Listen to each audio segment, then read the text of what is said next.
Starfield is a surprisingly polarizing game. It currently carries a mostly negative rating on Steam for recent reviews post-Christmas. Before that, it carried a mixed reviews label, which matches the lukewarm reception it received on Metacritic from critics and the public at large. Bethesda PR doesn't seem content to let the more negative reviews just sit out there on Steam attracting attention, so they're replying to specific ones to highlight, well, why gamers are wrong and what they're missing. Starfield's Metacritic ranking isn't just a point below Fallout New Vegas, the game they farmed out to original Fallout devs at Obsidian. It's 2 points under the threshold they established to not pay Obsidian royalties for developing Fallout New Vegas. It's such an interesting response to not just the newest and largest title by one of gaming's most prolific role-playing game developers, but the flagship of Xbox's 2023 holiday season. Ahead of its much-needed patches and expansions, it seems improbable that people will be playing Starfield years down the road like previous Bethesda games,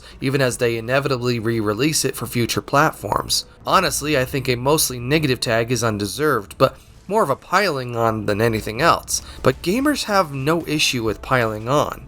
It is the internet, after all. 7 years ago, space exploration game No Man's Sky faced nearly unanimous backlash for releasing far too early and far too broken after way too much hype it couldn't possibly deliver on. Developer Hello Games, a tiny British developer, received death threats by angry, toxic gamers. They were even thrown under the bus by their publisher, Sony, who said, in so many words, that they had overpromised and underdelivered on their massive, procedurally generated experiment. It didn't help that Hello Games had never actually shown the world what your gameplay loop would look like as a space astronaut seeking a path to the center of the galaxy. Following the game's release, Hello Games immediately went silent, kicking off perhaps the most incredible game development comeback miracle ever, as they patched and expanded the game over the most of a decade to make good on their initial promises, and then some. Presumably, Bethesda saw the backlash to No Man's Sky as they were kicking off development on their own space game.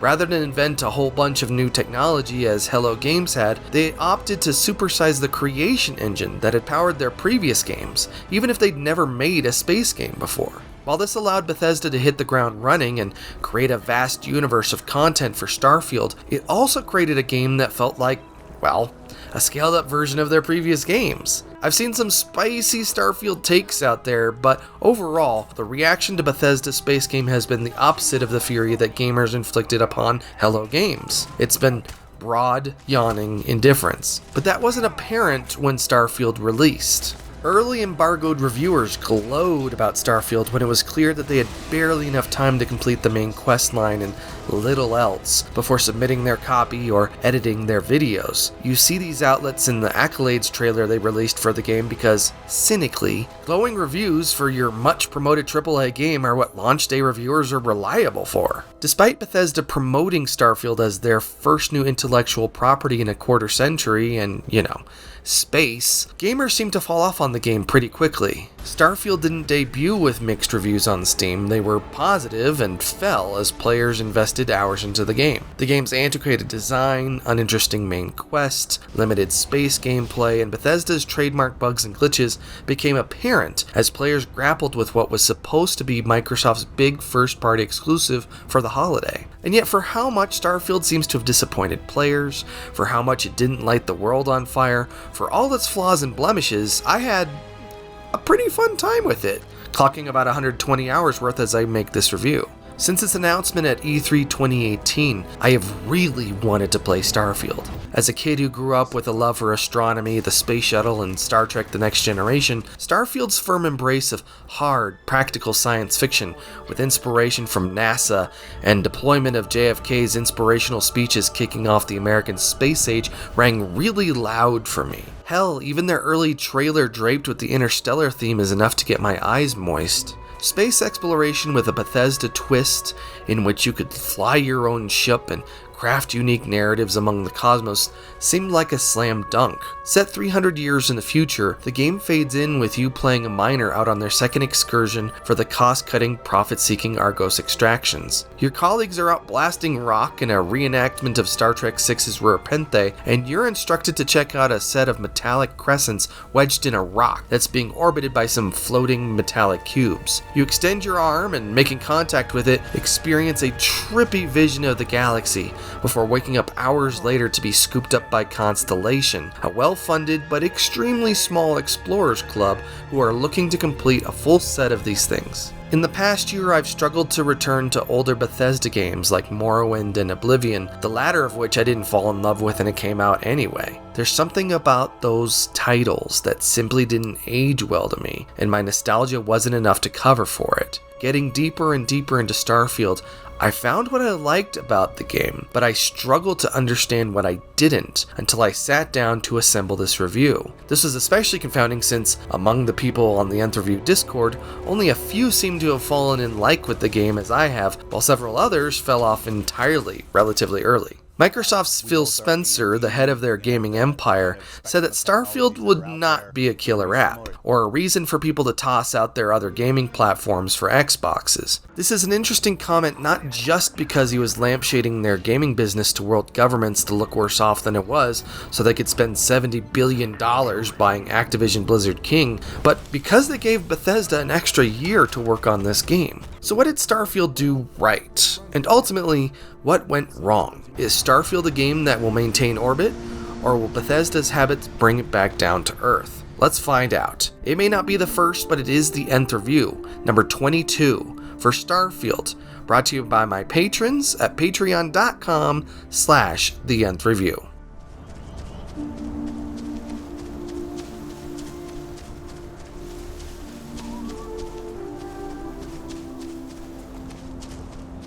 Starfield is, first and foremost, a video game, and it's a Bethesda role-playing game at that. So even if it's been a minute since you've picked up a controller and gobbled down Elder Scrolls whatever or Fallout with Number, you'll immediately feel at home here despite the elaborate science fiction molding. Dungeons, breakaway areas to fight baddies, plunder loot, and possibly acquire quest items will have unique layouts formed organically from building blocks you'll quickly become familiar with. Cities, towns really, will be populated with quest givers and shops where you'll equip for and acquire your adventures. Following in Fallout's lineage, Starfield features solid gunplay.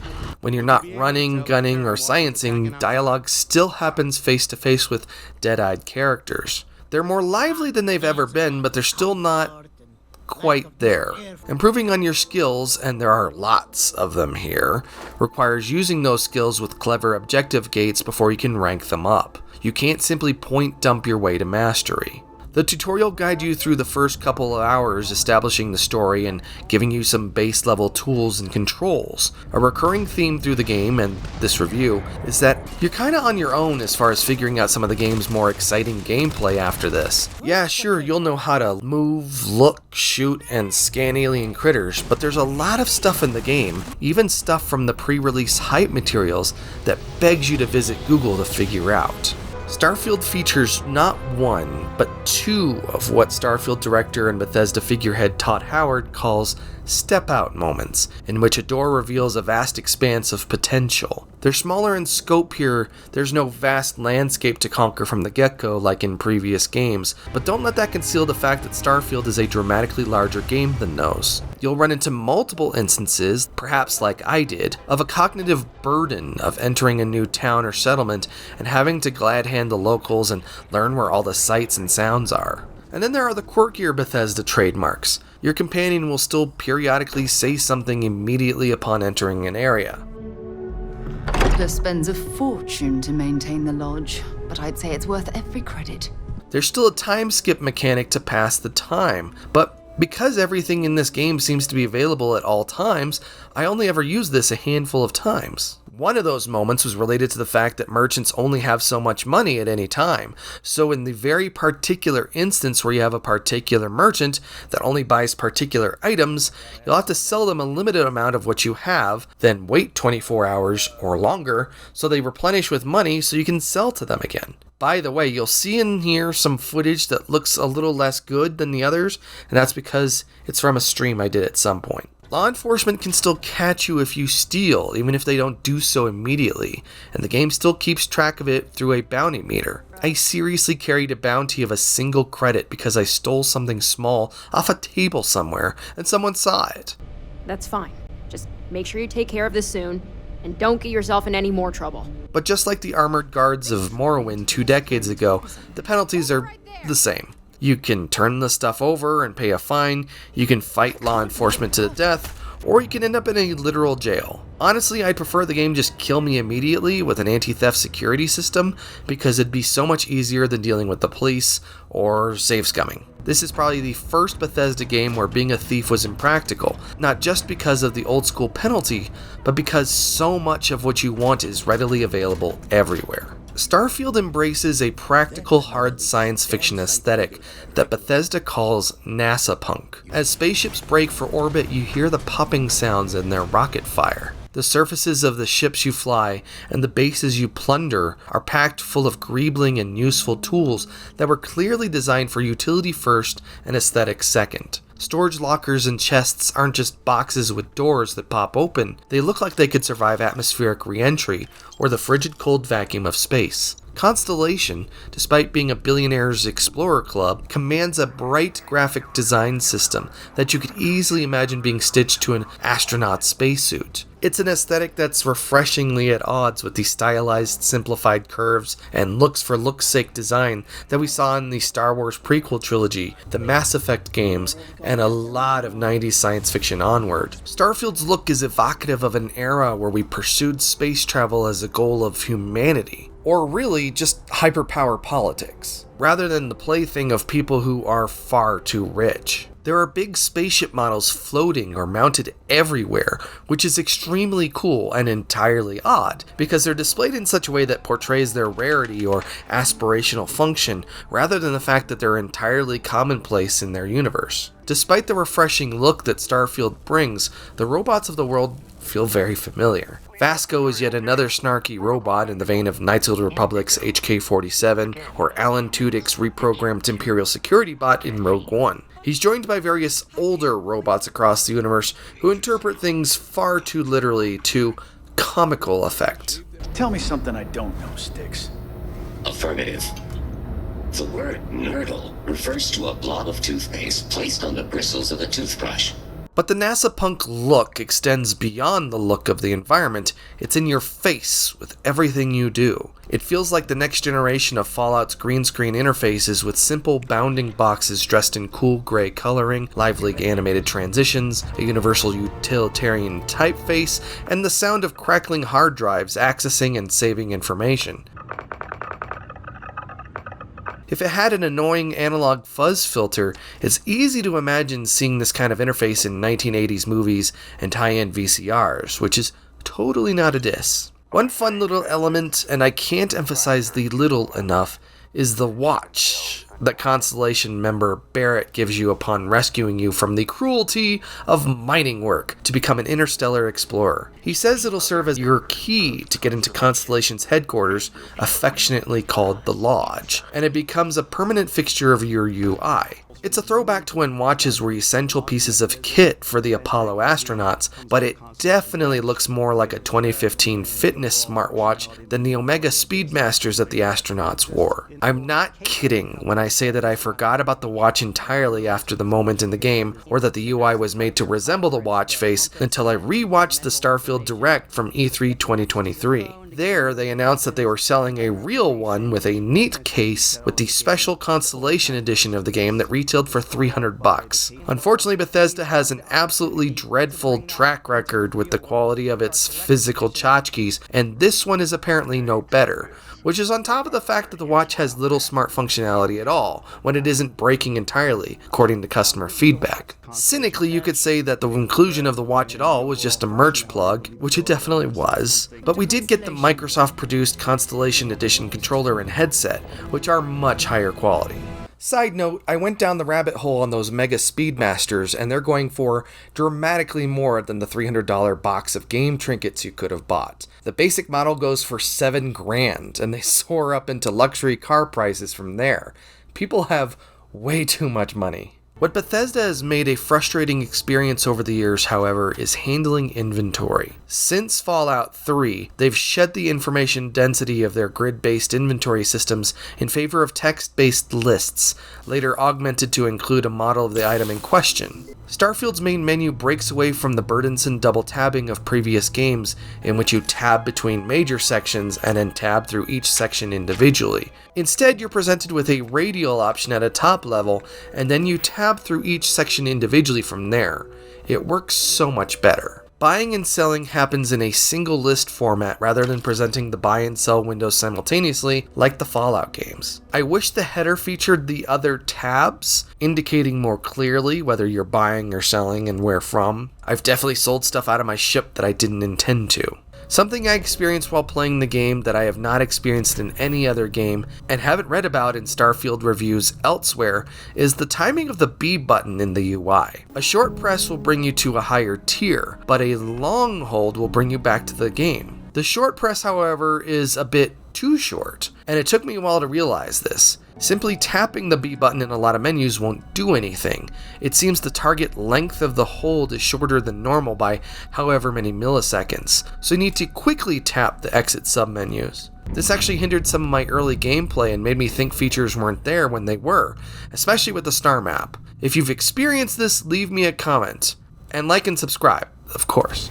I don't know how else to say it, but Starfield is a pretty good looking game. Playing on my Xbox Series S on a 4K monitor, it actually made me pine for a Series X to get the full resolution goodness when watching all the promotional footage. The worlds of this universe are beautiful, inviting me to plunge deep into their vast expanses over and over, minus one little irritating thing that I have to come back to later. The architecture is amazing. There's weather on planets and space junk above them. Props and models are gorgeous. Random camps and labs you encounter are lovely and filled with wonderful little details and organically laid props. They will get repetitive.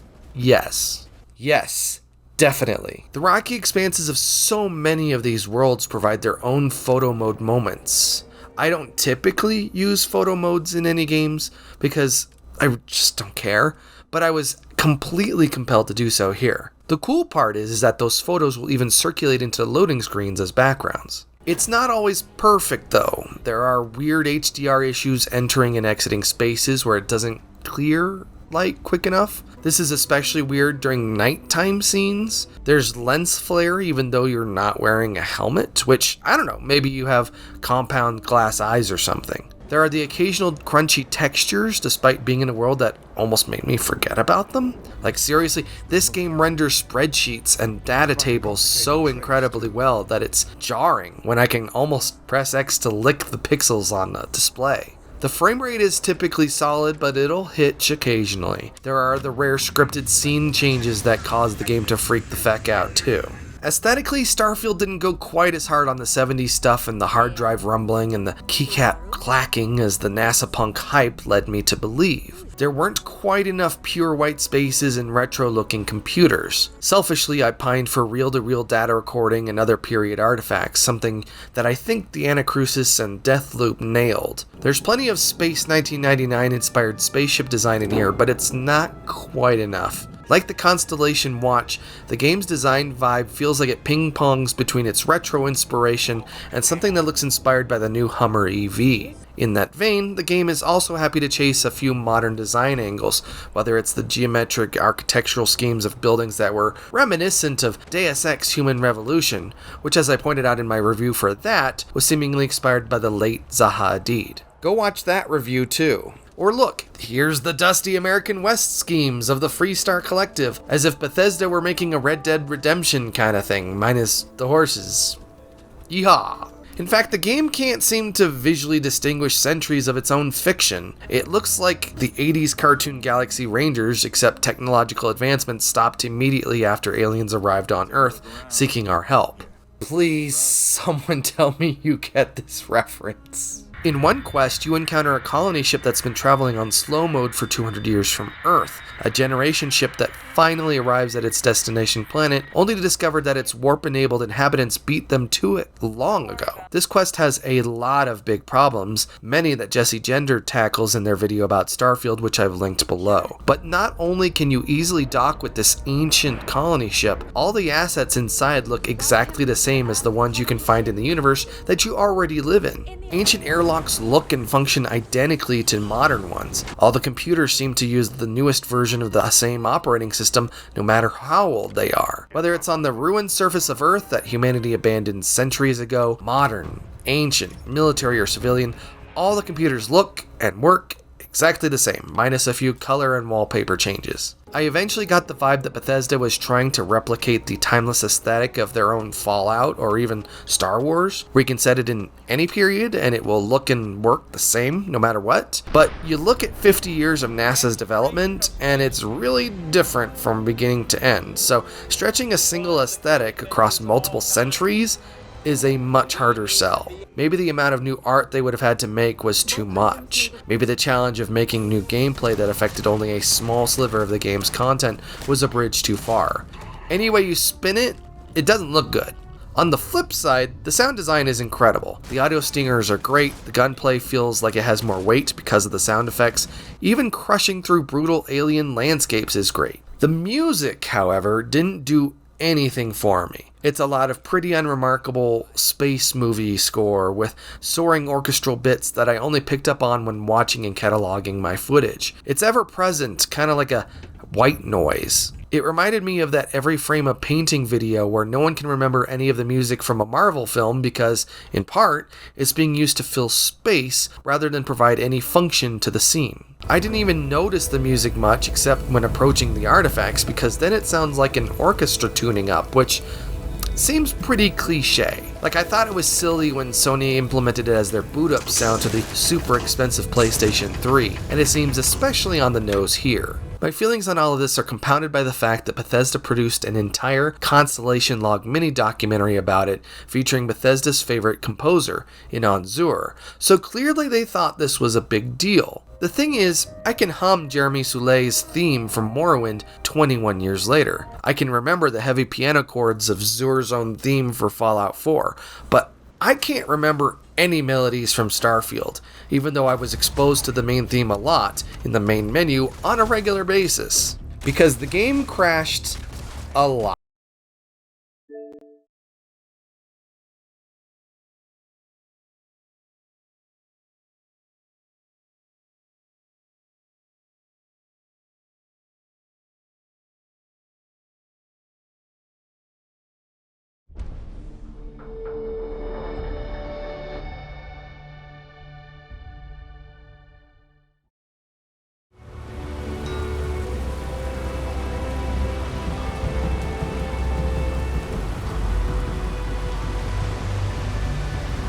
With Fallout 4, Bethesda tried a lot of new things, for mostly better and sometimes worse.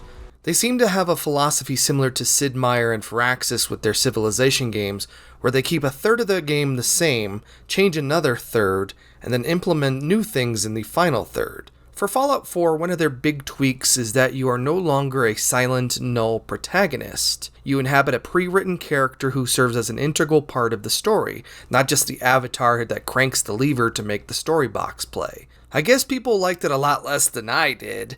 Being a player in that game's story, where the camera did a reverse shot back to you during dialogue sequences, actually justified all that character creation stuff that's been a staple of Bethesda games. In games like Fallout 3, Oblivion, and Skyrim, all the time you could spend adjusting cheekbones and chin sizes was immediately lost because you never saw your character, unless you're one of those weirdos who plays these games in third person. With Starfield, Bethesda tries to split the difference, but rather than presenting you as a character throughout the game, it saves your customization for the trickery of its multiverse plot, where you might appreciate it most. Of course, like those earlier games, you're also going to be obfuscated in body cloaking armor nearly the entire time, which further negates the point. The game will randomly pull you out of your gear, but never when you think it will, like this charity gala, where maybe you don't want to look like a space astronaut who just pulled up to the docking ring.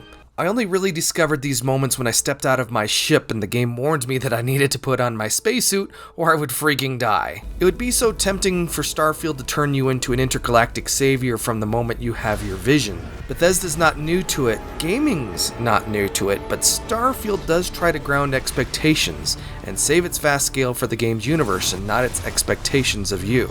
Still, you quickly ascend from hired hand, doing treacherous mining work, to become one of the most important people in the known galaxy, even if you don't become a celebrity along the way. You as a player quickly wind up handling high-profile galactic issues, just a few quests into nearly all of the major quest lines. Think you can handle these horrible creatures that overran an entire colony and endanger all of humanity? You're talking to the President of the United Colonies in no time. Can you handle corporate espionage? The massive Ryujin Industries can be quickly convinced. Can you survey these vast remote corners of this galactic cluster just as surely as you can strap on a couple of extended fuel tanks to your ship? Can you immediately talk to a high-end officer at mast? Here's an arrow to get you there. And even if you wander through the Starfield anonymously from beginning to end, I still pine for something mundane from the start of, say, the Vanguard quests, like a boot camp, a training school, something like that. Maybe you have to go to some remote outpost and guard it from mundane hazards.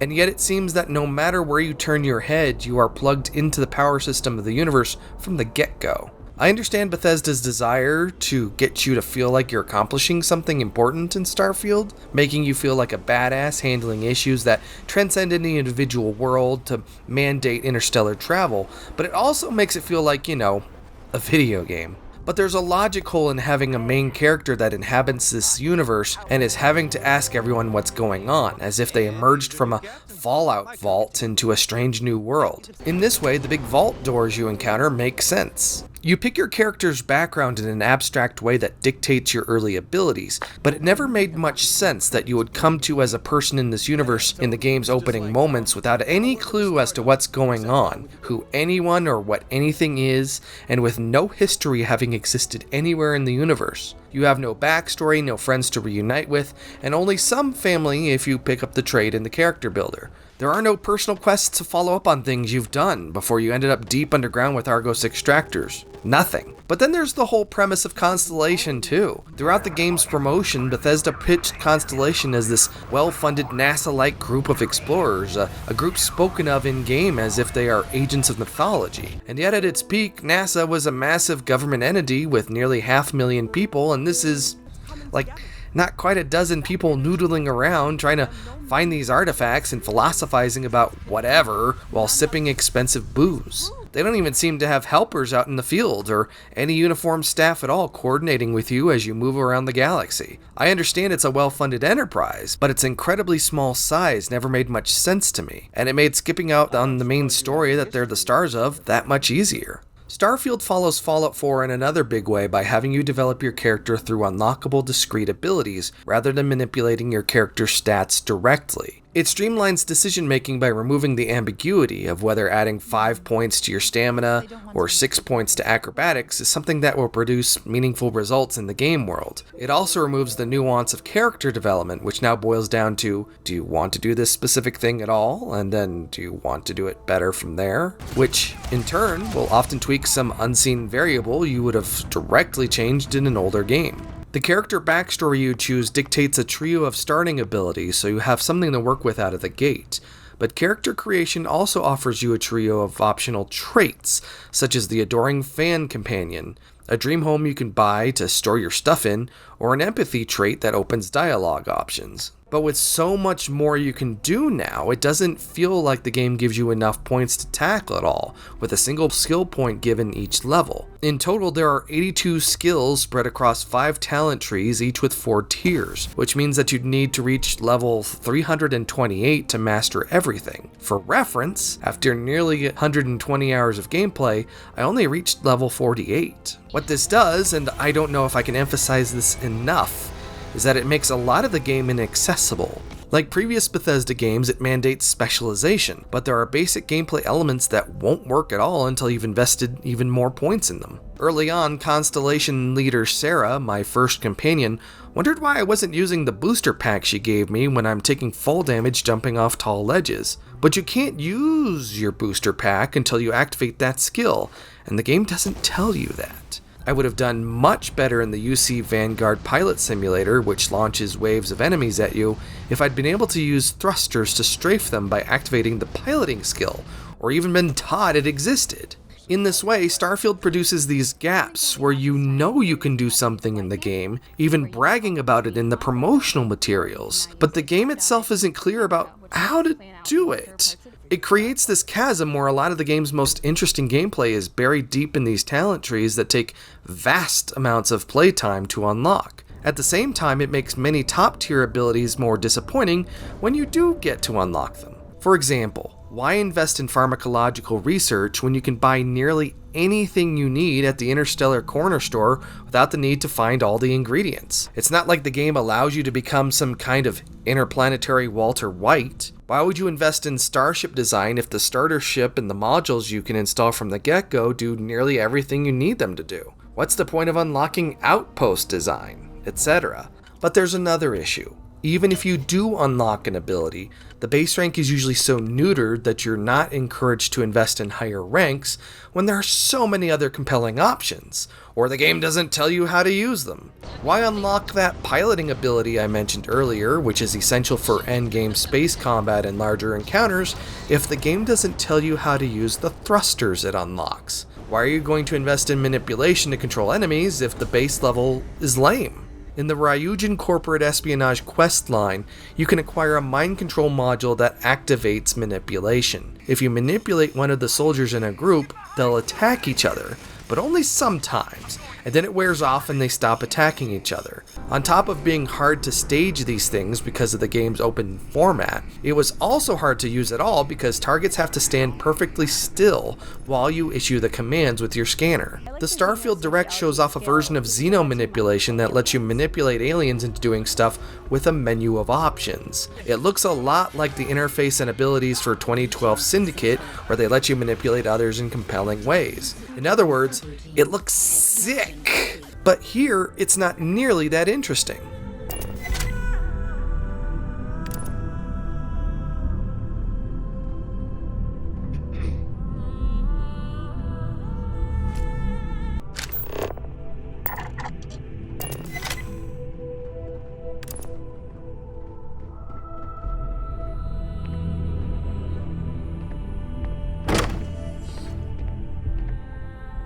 That was awesome. Maybe the manipulation skill becomes exactly like the Xeno manipulation skill from the Starfield Direct, but for humans. But its default level 1 implementation didn't inspire me to invest further in the ability, on top of the fact that it was a pain in the ass to use. The ability is buried so far deep in that talent tree that I wouldn't have sought it out if the game hadn't handed me the ability through that quest line. There are more examples, but it goes hand in hand with how poorly the game presents its tools, or the fun things the game teases that you can do in their first big space game. There is so much you can do in Starfield, and rather than saddling the player with an overwhelmingly long tutorial to introduce a bunch of gameplay mechanics, Starfield teaches you a couple things, pops up with a couple meek text blocks as you enter new interfaces, and then not much else. There are so many things I figured out in this game through experimentation, while the temptation to retreat to Google for answers always lingers. Sometimes I did bite on a couple times. Looking through my footage, there are things I'm not doing dozens of hours into the game that would have been really helpful. There are things the game introduces, but doesn't reinforce. It's what load screen tip tools are good for, which are sadly underutilized in this game, despite the number of load screens you'll encounter. For a couple of examples. Here I am murdering this alien creature in the tutorial for absolutely no reason, on the assumption that all aliens are potentially hostile. Here I am looking at ships I can't afford that require piloting skills I don't know I need. Here I am running around New Atlantis with an equipped axe, which doesn't seem scary at all. Here's me fumbling around in space, bumping into the space station because I don't know how to initiate a docking sequence. Likewise, here's me not selecting the world or system I need to warp to from the comfort of my captain's chair, so instead, I dive into the star map and do it there. Here's me not using the scanner to find enemies as I'm breaking down an enemy stronghold. Here's me burning through lockpicks because I don't understand how lockpicking works. Here's me not realizing it's really important to upgrade my weaponry or the ship's weaponry. And then there's the stuff that I wish there was a way to learn more about or learn about at all, like what the point of supply links are. I saw them around, they seem to do something, they look cool, I wish I understood how they worked, but then how do I modify my ship? Another huge draw of the game, and something I didn't figure out until many hours in when I needed to install Mission Essential modules. Starfield has an inclination to not teach you a lot of things, but strangely, the skills it does seem to firmly outline, should you fail to understand anything else about the game, line up pretty well with what you'd learn from an immersive sim.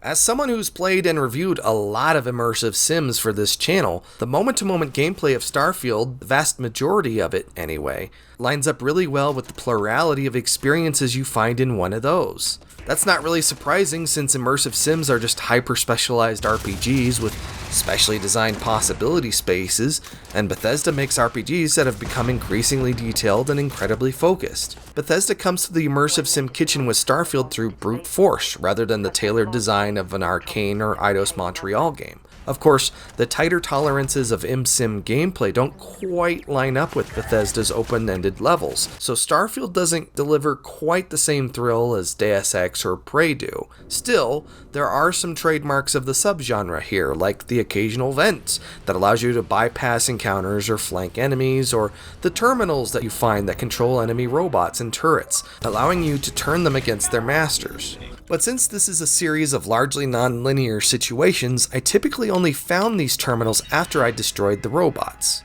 Speaking of which, combat has never been the strongest component in any Bethesda game. While a lot of gamers were enjoying Halo's fine gunplay in 2002 on the original Xbox, some of us were also mashing our massive Duke controller triggers over and over at fantasy insects in Morrowind. Each wing was a dice roll to see if your weapon hit the enemy, not a direct result of player input. It felt really weird. Fallout 3, their first game with gunplay rather than swords and sorcery, was so chunky, floaty, and weird that it required Bethesda to adapt the turn-based tactical combat system from the original games to make it even slightly tolerable on a console. Fallout 4 elevated Bethesda's gunplay so effectively, it was such a huge step over Fallout 3, that even if it wasn't in competition with Call of Duty or Halo, I almost never needed to use the slow-motion VAT system at all. It felt solid and precise in a way Bethesda hadn't ever made before, and best of all, it felt good to shoot dudes. Starfield's combat and gunplay is a direct descendant of Fallout 4, and again, even if it isn't as polished as its contemporaries, it feels really good. It's visceral and responsive. The guns are fun to use and give good feedback with interesting mechanics. The game employs a kind of Destiny/Borderlands looter shooter loop where you find guns all the time that provides good vibes in a way that Bethesda games haven't before. You're going to encounter a lot of generic weapons and be tempted to pick up as many as you can to offload them on clueless merchants, but it won't be long before you ignore them entirely. I fell in love with shotguns early on, and probably the biggest rush of the game came when I picked up that one firearm that allowed me to one-shot dudes one after the other. That said, I wish weapons had a damage per second rating versus individual damage and fire rate stats. Weapons with a 200 damage rating next to ones with 30 and 45 ratings that discharge ammo much faster is disorienting. I don't have enough napkins around to do all this math. It's not unique to this game, but it's definitely a want. You also have mobility in a big way that I can't recall ever having in a Bethesda game before. You can jump, mantle, and boost into the air, or lack of air, provided you have the skill. It gives you so many options to navigate spaces that are both tight and vast. The value of the game's mobility became apparent to me in The Well, the underclass basement layer of New Atlantis. Here's me leaping onto what looks like ledges, but aren't really, while trying to find a quest marker like a cat chasing a laser dot. The game's abandoned launch towers actually made me want more climbing sections, which is not something I ever want in a first-person game. Surprisingly, I found exactly one zero-G segment to float around in and shoot through, something you'd think a space game would have a lot more of. I mean, the game has weapons with stat advantages in zero-G. I don't know where these segments are, but over the course of 120 hours, I wish I'd found more of them because they seem neat. The whole concept seemed to come about late in development, so nothing could be built around it. Your enemies also have this incredible mobility, which leads to a lot of them not just leaping around, but also being flown into walls and exploding thanks to malfunctioning booster packs. Enemies move and die super well, especially in low gravity. Don't get me wrong, the AI isn't amazing.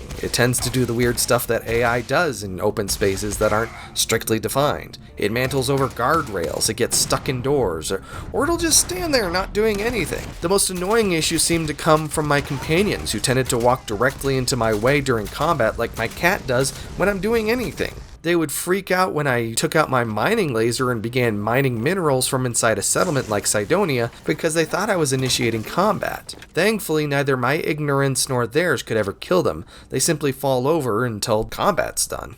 There's no snap to cover, but that means combat doesn't funnel into specifically crafted areas, allowing skirmishes to feel more organic. This works because I love taking out strongholds in open world action games like Just Cause or even the otherwise miserable Watch Dogs. I love starting out at a distance, systematically murking fools, then changing weapons as I moved in to clean the place out. The vibrant red explosive barrels you find all over the place enhance the experience. Without exaggeration, shooting up dudes was genuinely the most fun thing I did in Starfield. Coming across some remote abandoned outpost and mopping up the mercenaries camped inside is really fun. But if there's a weak component here, it's that I rarely ever used melee weapons. That's a bummer because you have melee weapons, and melee is effective in this game.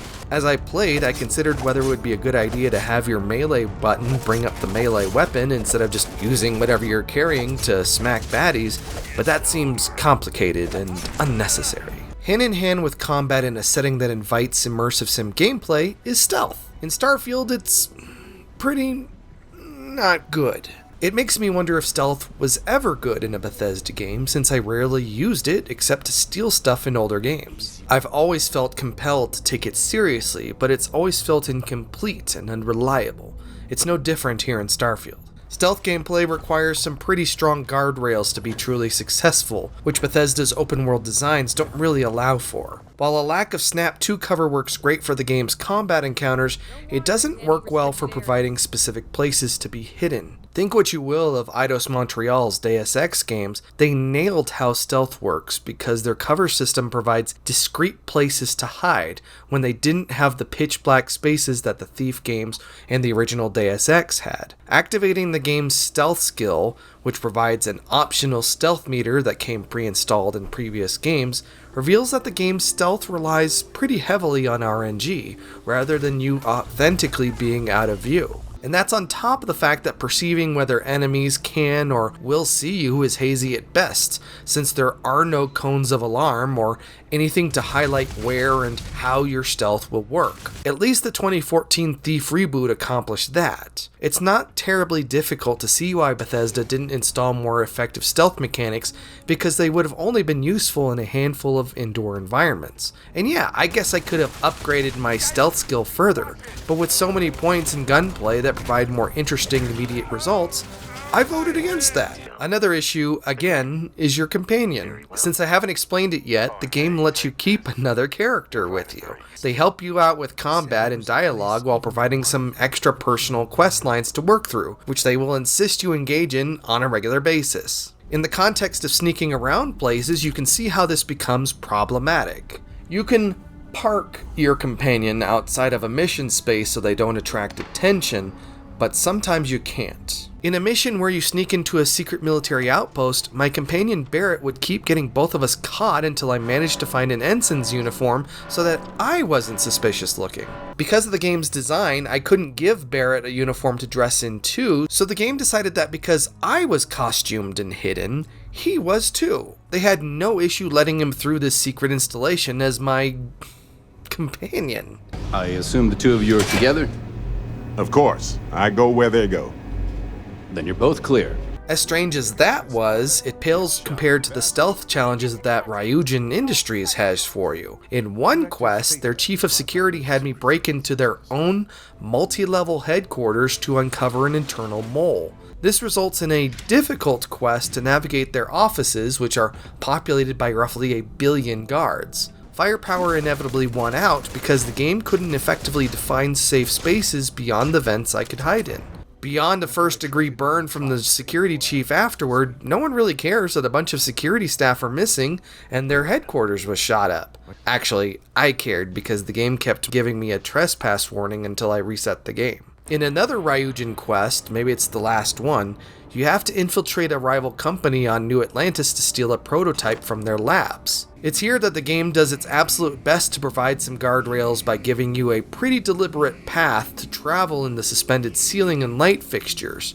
Not that it mattered because the manipulation skill they give you sucked, and security had very little issue spotting me in the rafters from a tremendous distance. The last example I'll give is when you have to bring Constellation's money man out from the lodge to handle a business deal to acquire one of the artifacts from a shady dealer who stole it from their boss. The deal goes south, and despite the need to be out of sight and the fact that the vents you duck into were comically large, my companions kept warping ahead of me because the game didn't know how to move them alongside me as I tried to be stealthy. More than anything, it presents not just how undercooked and incomplete the game's stealth mechanics are, but how much duct tape the game requires to get any other mechanics to work with them. Some of us in the immersive sim trenches tend to forget that our decisions in these games aren't exclusively whether to nuke someone in the face or not. Dialogue and persuasion are a huge deal in any role-playing game, and with the first slowly distributed skill points that Starfield slid to me, I invested in a persuasive character build. When it was possible, effective persuasion saved me ammo, frustration, and typically paid better too. Bethesda had been experimenting with simplifying conversation trees with Skyrim and Fallout 4,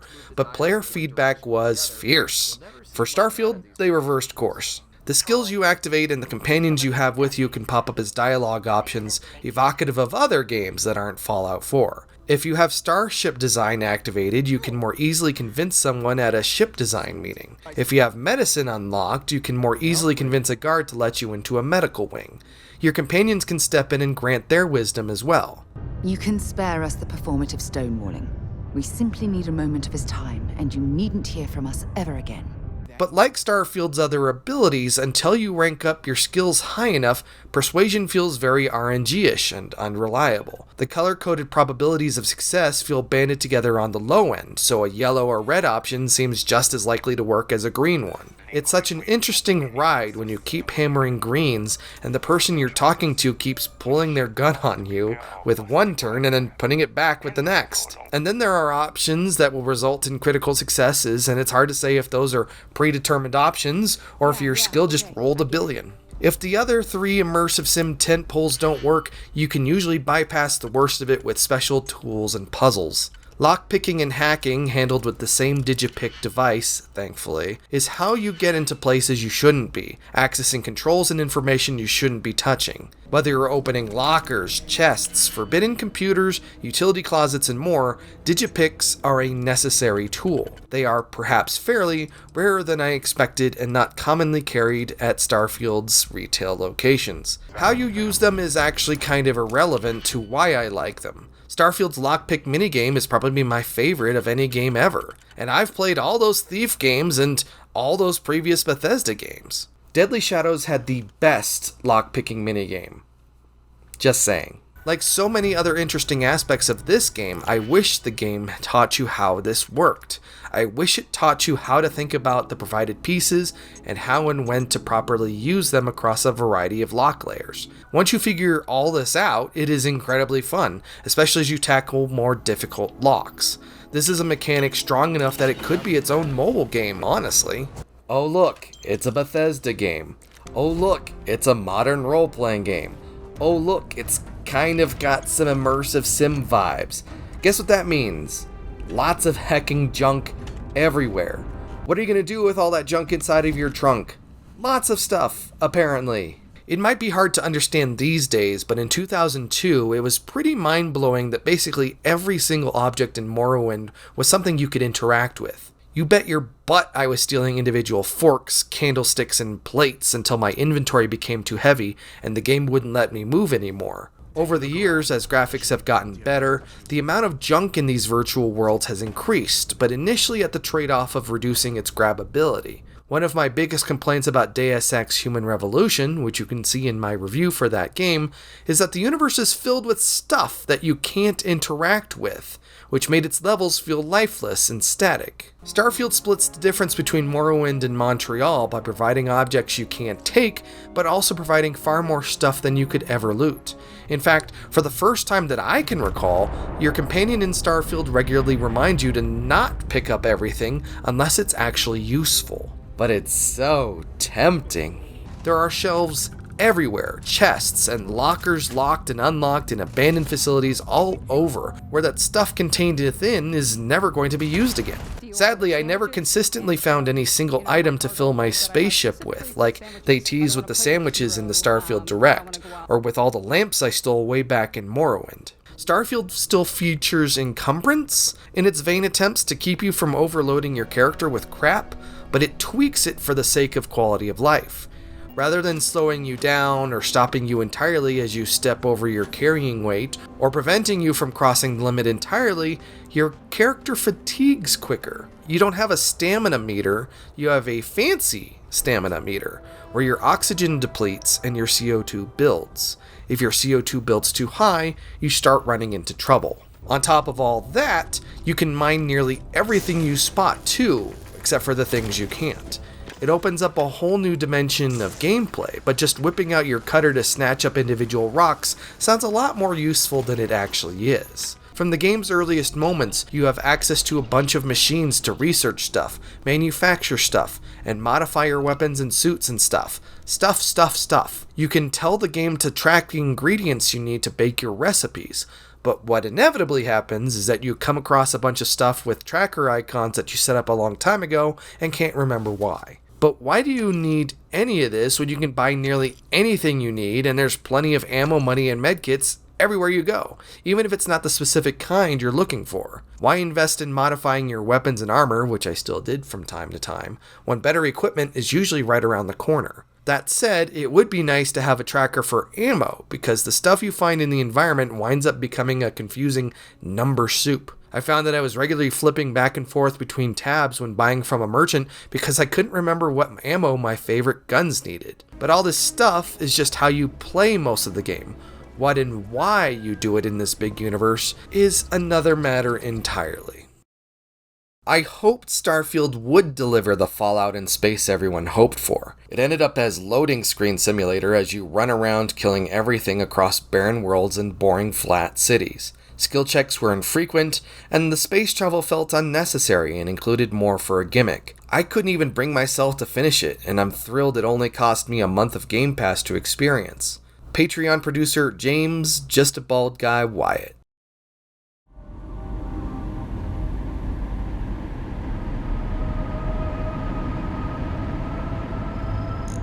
Bethesda's vast worlds of possibility are built on elaborate simulations and vast, detailed, open environments.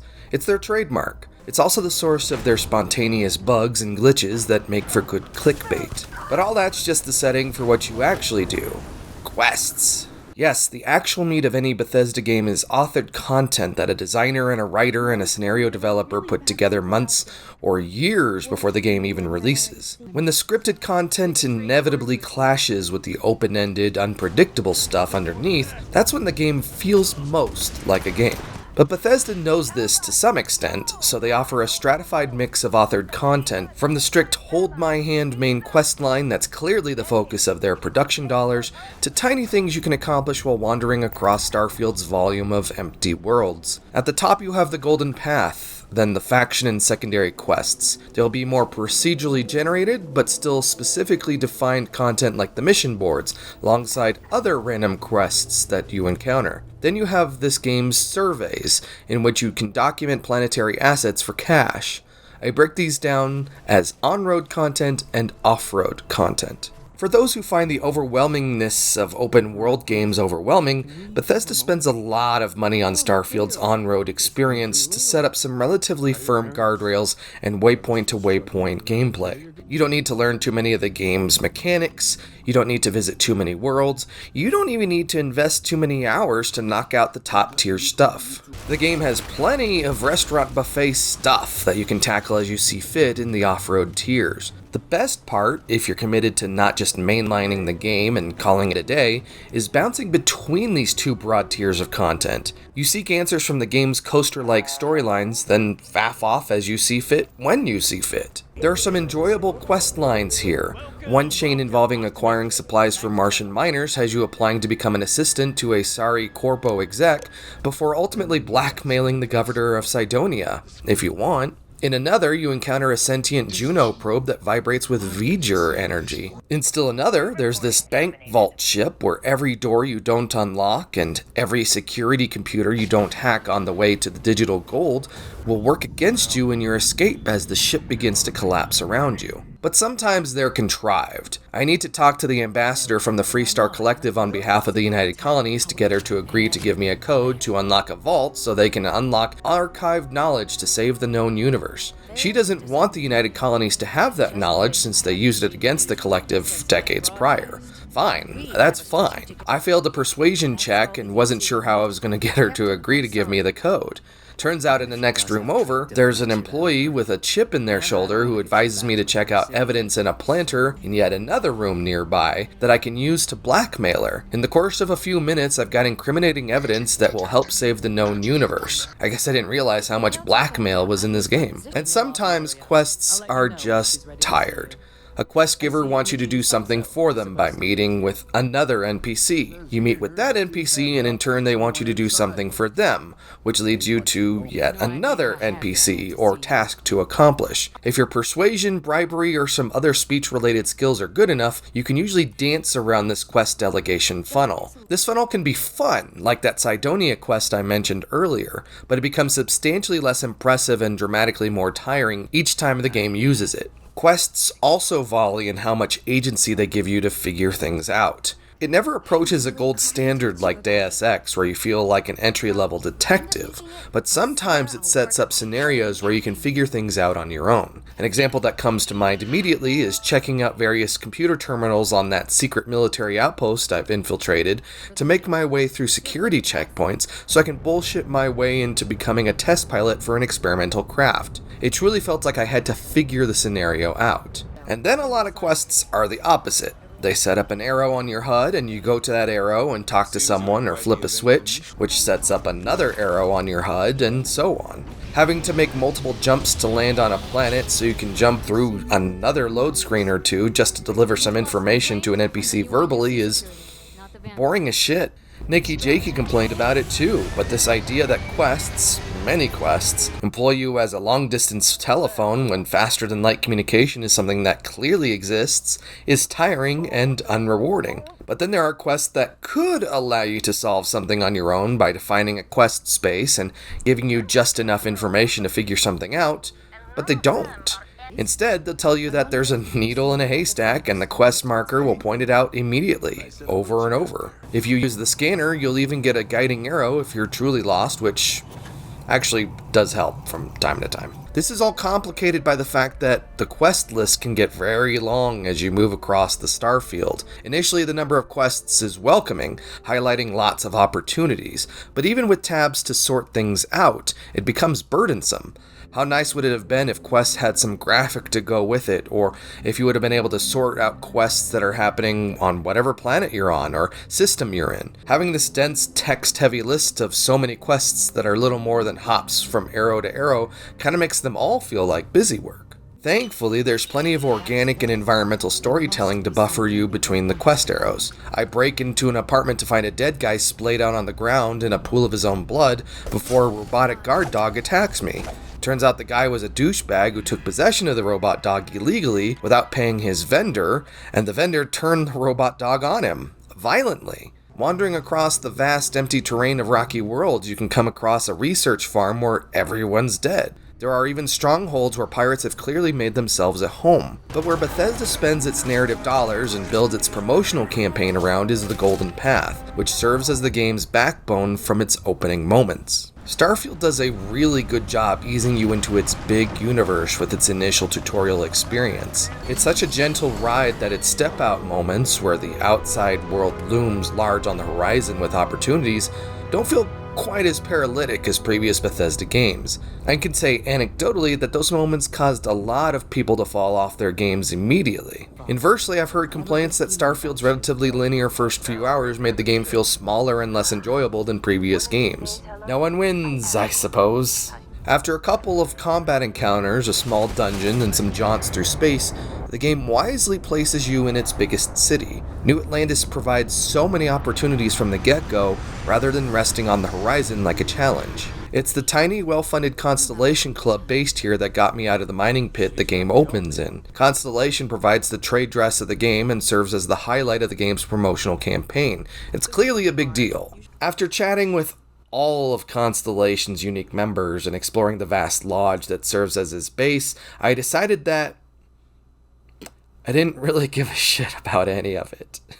I was inspired to veer off the golden path entirely because of New Atlantis' density of quests. I ran around for hours meeting random people and completing random tasks. Every time I turned my head, there was something new to do. But it turned out that I had to advance the main quest line further to access certain things, like the rest of Constellation's companions, which the game didn't warn me about as they eventually departed for the cosmos. Of course, the game immediately hands me a companion who disagrees with a lot of my choices. Decided to take a break from exploring to collect some debts? Not exactly Constellation-worthy pastime. You're not seriously considering this course of action.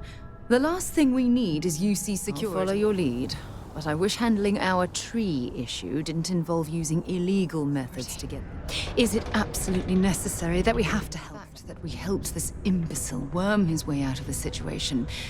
I need you to listen to me. Members of Constellation are held to the highest regard, yet you persist on making poor decisions that reflect badly upon... Like most any other RPG, Starfield relies on interactions with people to empower so many of the game's mechanics and quests, which in turn drive the game's stories. As you move from world to world, you'll encounter lots of people. Usually, there are rednecks out here, a failed entrepreneur who sets up a mining company on a fishing platform on an ocean planet. Pirates, bureaucrats, scientists, gangbangers, cowboys, and man-buns in this galaxy. There are big crowds in a lot of spaces, filling them with a kind of livelihood that's been vacant in previous Bethesda games, but they also tend to be thinly dispersed sentence spewers. I mentioned earlier that time seems to have no meaning in this universe, so people seem to be in and around at all times, or totemed in place, ignoring their circadian rhythms. Night crowds seem just as prevalent as day ones. The game makes some effort to establish local and galactic time, but only the lighting seems to change. To that end, it seemed rare to observe people in daily habits doing meaningful things. One time I had to bust into this lady's house to wake her up and tell her I'd taken care of the ruffians who were bothering her and her farm, which was strange. She went back to bed, though, with her thick boots on. Some people. The dialogue system is how you interact with others, and the material is decently written, if usually unexciting. It feels naturalistic, but it often feels written, especially when it comes to children's dialogue, because no one can write for children. To my eye, the dialogue system tends to key the primary decision that moves the conversation forward as the first option, and then every other option serves as world building or relationship altering. There are some very interesting characters like Scavenger Captain Petrov and his Museum of Odd Wonders, but there just aren't nearly enough like him. Of course, you can't talk about a Bethesda game without commenting on how the people look, because you'll be talking to them a lot. Unless you're playing a psychopath. It would be easy to say that these people emerged from the uncanny valley, that aesthetic space where artificial people don't look quite human enough, and instead look weird. But here, they're Bethesda's best effort yet, even if their faces don't have quite enough points of articulation for proper emotional expression. These are also faces that, despite the in-depth character creator, tend to appear with only slight variance across the Starfield. How NPC faces look will be put far out of mind when they fail to make eye contact with you at all. Sometimes they gradually rotate to chat with you, but it feels a lot less natural than whether their eyebrows move enough. Sometimes your companion won't even be in the room, and you'll see the camera in full bokeh pointed at a wall between you and them. People have poses, prop up their heads, hold microphones, replace and draw their gun, and embrace other funky behaviors. Other characters move in the way, and one time they fell out of the depth of field entirely. And then there are your companions, if you elect to keep one around at all. They fight with you, they step in to help in conversations, and they bug you constantly to give you random trinkets. They also prod you to advance their personal stories, each of which are substantially less interesting than the ones you play through in the Outer Worlds. The companion quest lines in that game help me relate to them so much more. Here, they feel thin, overly stoic, and just uninteresting. I felt no emotional connection to these companions, which made pursuing romantic options more of an obligation than something I was naturally interested in. There's something about how Obsidian wrote its characters and established its setting that made it feel more real and consequential with more believable stakes. Starfield's morality is also less developed and more banded. You'll encounter so many situations where you wish you could just insert a better solution into one of the game's many narrative problems. Because of how black and white the pre-written solutions tend to be, whatever you pick irritates someone. In my case, it was usually me. Yes, you can piss off or impress your companion and other members of the Constellation crew, but that doesn't seem to have much of an effect on gameplay. In Jesse Gender's big video about Starfield, they talk about the game's issues with morality, and Bethesda's lack of imagination building it out, and how it applies to quests as well. Here are some quick, awkward observations. During conversations, your companions will randomly inject their thoughts. This would be okay if these comments didn't seem to go almost entirely unnoticed by the NPCs. You get to respond with, Razor Derby is the only real sport. Got it? Then we throw our drink to the floor and flip over a random chair, right? You can pay to hire companions and helping hands that you can then assign to your ship or your outposts to boost those stats. But with an early trait I picked, it was really expensive to do, so I never did it. Again, advancing the main story gives you access to more companions anyway. And then, just once, the game lent me a second companion that I didn't know quite where to place them, except wherever my first companion was, plus about 1.5 feet on the x-axis. It made dialogue very interesting. Try as hard as you'd like, you will eventually need to step foot off of Jemison. In their Into the Starfield pre-release documentaries, long before they started showing off gameplay, they talked about building and editing your own ships and flying them across the cosmos. It makes sense then that Starfield becomes the biggest universe Bethesda has ever built for one of their games, even if nearly all of it is randomly generated. The actual Starfield of Starfield is a swath of galaxy featuring about 1,000 planets and moons in over 100 systems, which includes the gas giants and potato-like asteroids like Mars's Phobos and Deimos that you can scan but can't land on. It's presented not as a fraction of a galactic disk, but a 2.5D-ish patch of stars that you can kinda twist a little bit. The perspective twist highlights the distance of some of the more distant systems, while also being kinda confusing as shit whenever I accidentally move the right stick. There are fringes of the Starfield that are only accessible with more robust ships with better fuel capacities. There are even distances that require you to make multiple jumps to reach your destination, but all this feels superficial. Not only is nearly all of the Starfield accessible with your initial ship with no modifications, but there's basically no reason to have multiple jumps between locations. If the range of the ship were capped to a stone's throw around the established capital worlds of these factions, requiring a concentrated effort to get deeper into the abyss, that'd be something. But also there's basically nothing out there to explore anyway. Honestly, Starfield could have been about a dozen systems, and not much would have changed. Less would have definitely been more here. Among the populated regions you ping-pong between, you'll find systems that are divvied up among several factions control-wise, something the Vanguard Museum explains pretty well. The heavyweights are the United Colonies, which is basically the Utopian Federation, minus any of Star Trek's bipedal intelligent aliens, because there are none here. Then you have the Freestar Collective, which are the Galaxy Rangers, essentially. Then there's House Varun, who are weird snake-worshipping goth cultists that show up randomly and don't seem to have any stable presence in the universe like the other two. Cities and settlements also tend to follow the vibes of their host factions. United Colony's capital New Atlantis beams with that Star Trek sci-fi energy with clean, broad lines in its architecture. Aquila City, capital of the Freestar Cowboys, feels tightly wound and organic in its layout, feeling the most like an Elder Scrolls town of any in this game. Not tied to to the big factions, Neon is a Blade Runner / cyberpunkish dystopia run by a thoroughly corrupt political figurehead and all the colored lighting you could ever want. There are smaller factions beyond that.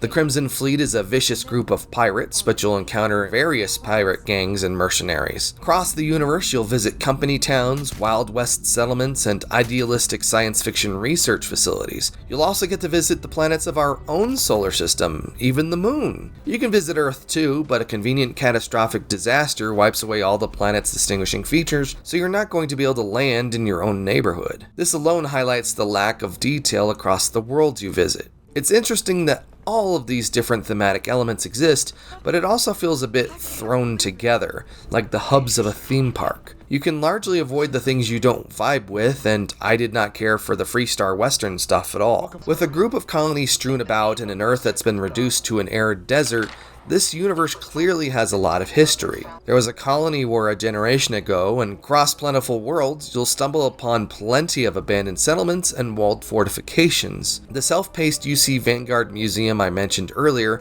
may seriously be the best way I've seen a video game present high-level lore. Thankfully, every character in the game isn't trying to bury you with the entire history of whatever planet you're on or whatever company they're a part of, like the Outer Worlds typically did. But they can if you'll let them. Beyond the main quest, you can quickly find yourself tangled up in long-form quest lines with the game's various entities. Both the United Colonies and the Freestar Collective have volunteer defense and law enforcement agencies that provide quests that meet and even exceed the quality and enjoyment of the main storyline itself. Even though the UC Vanguard's quest line against vicious aliens was such a tropey setup for run-of-the-mill humanity will end as a species if we don't resolve this premise, it's still the best in the game. Below these faction quests are tons of even smaller localized quests wherever you go. They involve picking up a newly printed comic from a system over, or resolving the matter of a stolen wedding ring. How do you feel about mending the relationship between a father and his dying daughter? I'm not going to sit here and spoil these quests because they're best experienced firsthand. But working through the game's fully authored content, the stuff that wasn't just a randomly generated Mad Lib creation of targets, locations, and shopping lists, is how little these quests resonated with me or included any meaningful commentary about, well, much of anything. In so many ways, narratively and mechanically, it felt like a big-budget Outer Worlds, like when you become the assistant of a shipbuilding conglomerate, or infiltrate a party of Richie Riches who bid for an award in service of rehabilitating the very, very dead Earth. But while Outer Worlds set out and hit the notes it wanted to, Starfield struggles to say anything meaningful. Rewatching my review for that game reminded me of how high the stakes were in succeeding or making my way up from obscurity in the Halcyon system. People were truly desperate in that game. Many of them were robbed of their agency, serving as mere cogs in a vast, terrible machine. I'm not saying that Bethesda has to become another ironic tribute to hardcore hyper-capitalist dystopia, but it would have been nice if it had gone hard on something, anything, thematically. I mean, yes, you're supposed to be an explorer and all that NASA punk stuff, but the game doesn't seem to reward exploration that much.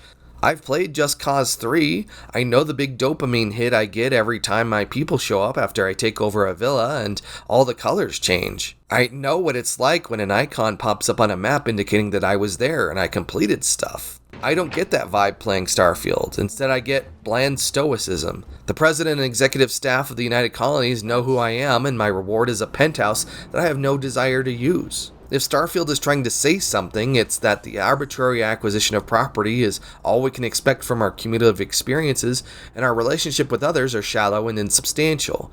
It's sad and empty, and that fuels why the game feels to connect with so many players, among so many more issues that we have to talk about.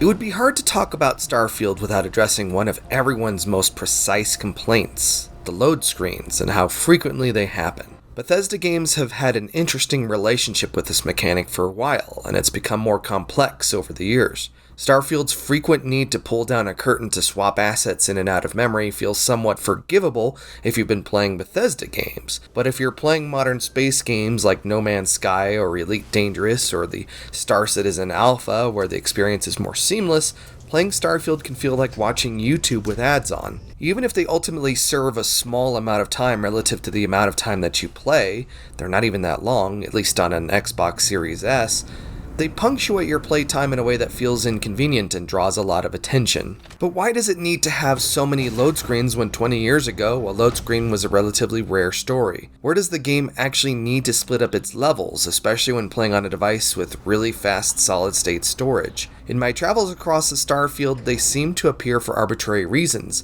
Heck, if you're traveling through space, the game still models everything inside your ship so you can hop out of your captain's chair and wander around the cabin. Not that you'll ever have any reason to. Most caves you encounter are broken out into load zones, even though they're small loops with little to explore. But there are a few caves that don't. There are shops, like this special outfitter in New Atlantis, that require a loading screen even though they're a single room. I don't understand why. Going into spaceship, load screen. Leaving spaceship, load screen. Doorway, load screen. Initial load screen. Elevator, load screen. The one that finally broke my brain was wandering around New Atlantis before I understood how the game worked. The city is divided into smaller sections by the tram, and it's clear that there's terrain beyond the city too. But what I discovered is that everything you see is actually part of the same big map. The tram just makes accessing individual sections of the city faster. As a gaming scientist, I tested my hypothesis by jumping off the top of the United Colonies building, that big blue spire of a structure at the center of it all. As I floated down to the space dock, I wasn't met with a dummy model. It actually loaded up the space dock and I could walk to my ship as if I'd gone through 3 other load screens to get there the traditional way. You can even walk out of New Atlantis if you want, but there's not much to do out there except gawk at how small the city is from the outside. It's seriously so small. It's as if someone took New York's Hudson Yards and then placed it in the middle of Kansas. So how do load zones in Starfield work when there are so many instances where it seems they're not needed at all? And why are there so many? Well, they work the same as they have in Bethesda games forever. On a purely technical basis, load zones divvy up level assets so that the game doesn't need to have them all in memory at the same time. Morrowind was only possible on the original Xbox because the console had a hard drive that was much faster than an optical drive to stream data from. You could wander around Vardenfell because the system could quickly swap in places you were going and swap out places you weren't. Even then, there were still breakaway areas hidden behind load screens like individual homes, dungeons, or the massive blocks of Vivec, the game's biggest city. Oblivion added settlement zones to encapsulate groups of homes, which increased the fidelity of towns and villages. It also linked several of these settlement zones together to become larger towns, like the iconic Imperial City. This philosophy carried through to Starfield, which bumped up the scale by another league by not just adding your ship, which is another zone to load into, but by generating lots on every world you visit. Each lot, individually, is larger than Skyrim's, although lacking the fidelity of that game's snowy northern district. With the help of low gravity on an icy moon, I used my maxed out booster skill to jump nearly a kilometer above the surface, where I could see the fringes of the draw distance, just shy of the edges of the lot, although the game generates extra junk around it so you don't meet an abrupt end. Nearly every planet has established settlements pre-flagged on the star map, whether it's the skyscrapers of New Atlantis or the small outposts and shipwrecks of dusty, distant worlds. But you don't have to land at a settlement at all. You can elect to land on any random pinpoint of any world, except gas giants, and it will randomly generate a whole new lot that's also larger than the landmass of Skyrim within seconds. It does only hold on to a few of these on each planet, so don't expect to zoom in and have it spawn 1 billion lots on a single world. And no, you can't just walk around the planet.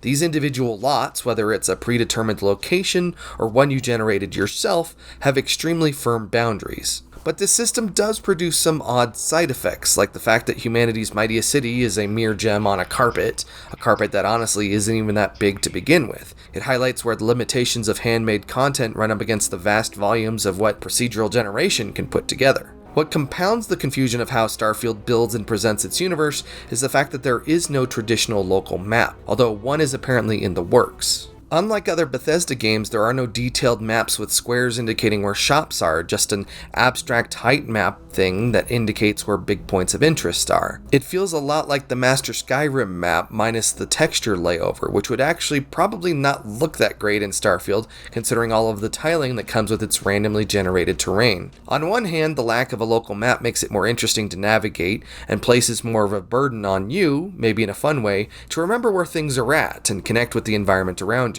On the other, it's hard to keep track of shops and places where you want to buy and sell specific items, especially while visiting denser settlements like New Atlantis or Neon. The morally ambiguous trade authority is usually a staple, but they're general goods stores, despite their in-house myth-making. Yo! This dude came in once trying to sell this whack-looking fish or something. It was still alive. He had it in this big plastic bag full of water and everything. Good size, too. I was trying to tell him I didn't know if we took in things like that, but then my boss came over and told me we absolutely did. And I had to process the sale and store the thing. What a pain in the ass that was. Even weirder, someone came in and bought it like right away. The hell's that about, right? But it's this complex mesh of universe generation that serves as the playground for the game's mostly non-authored content, the off-road stuff.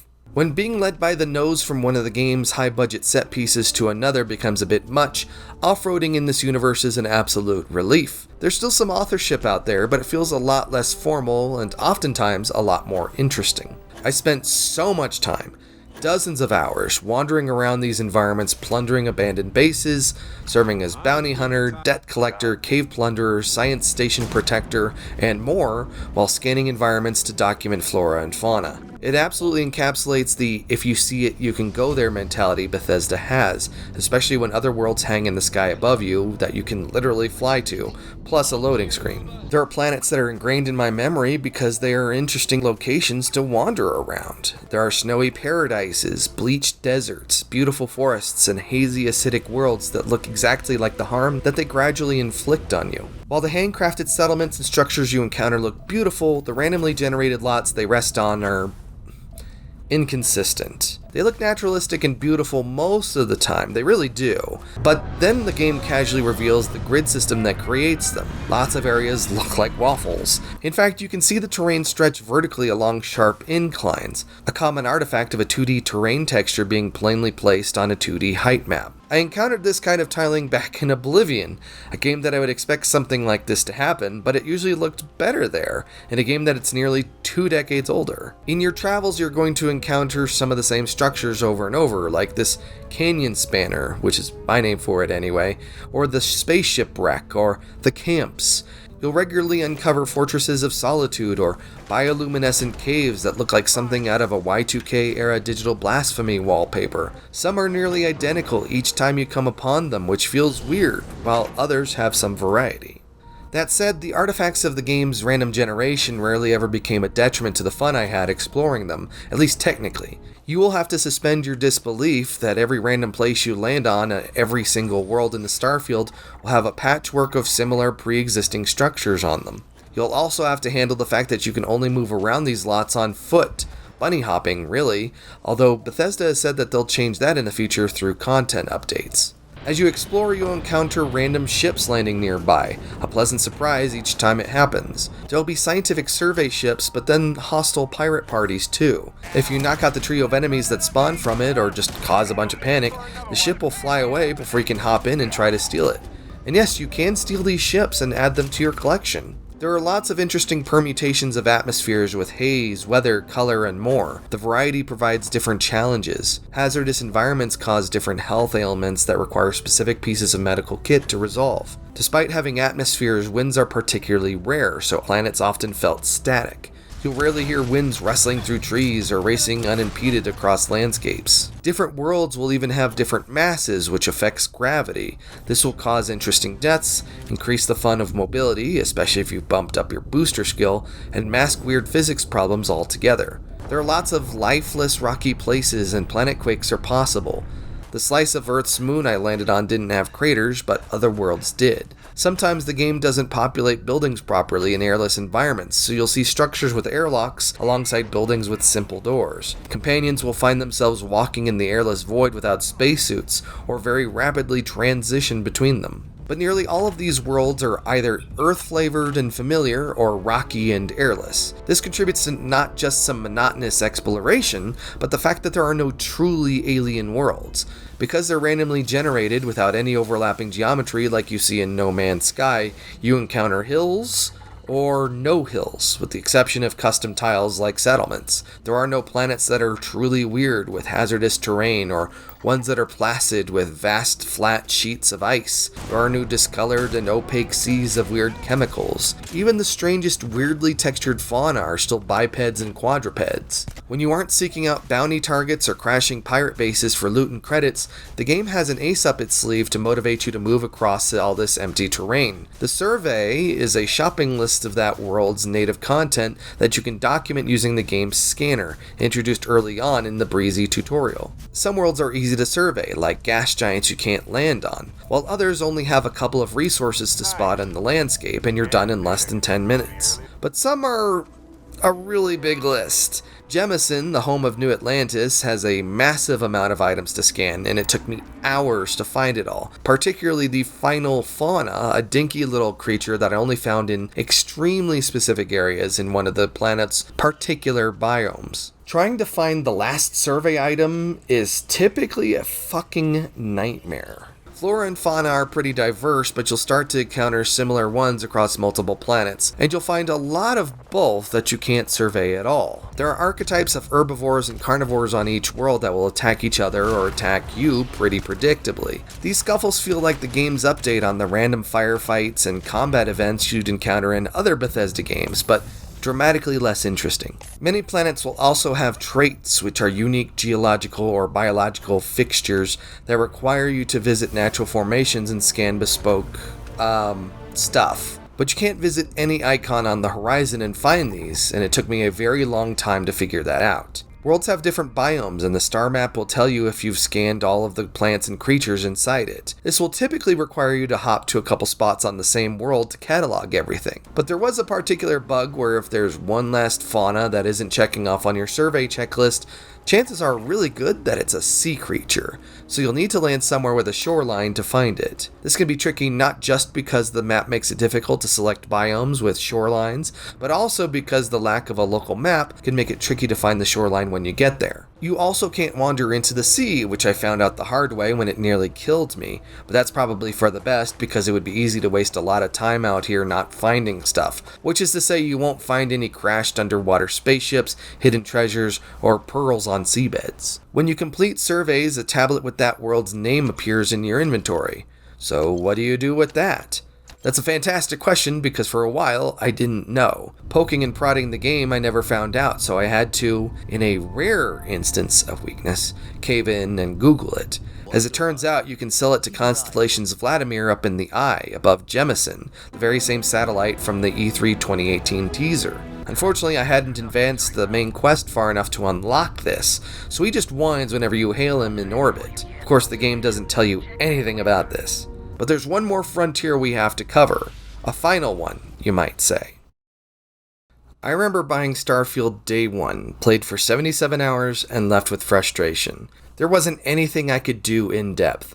Character, gameplay, world, story, whatever, it was so shallow and dry. It played so safe that it felt offensive? Nothing is special in here. Seriously, the best part of the game was that the voice of Adam Jensen played a single daddy cowboy. Patreon assistant producer MX.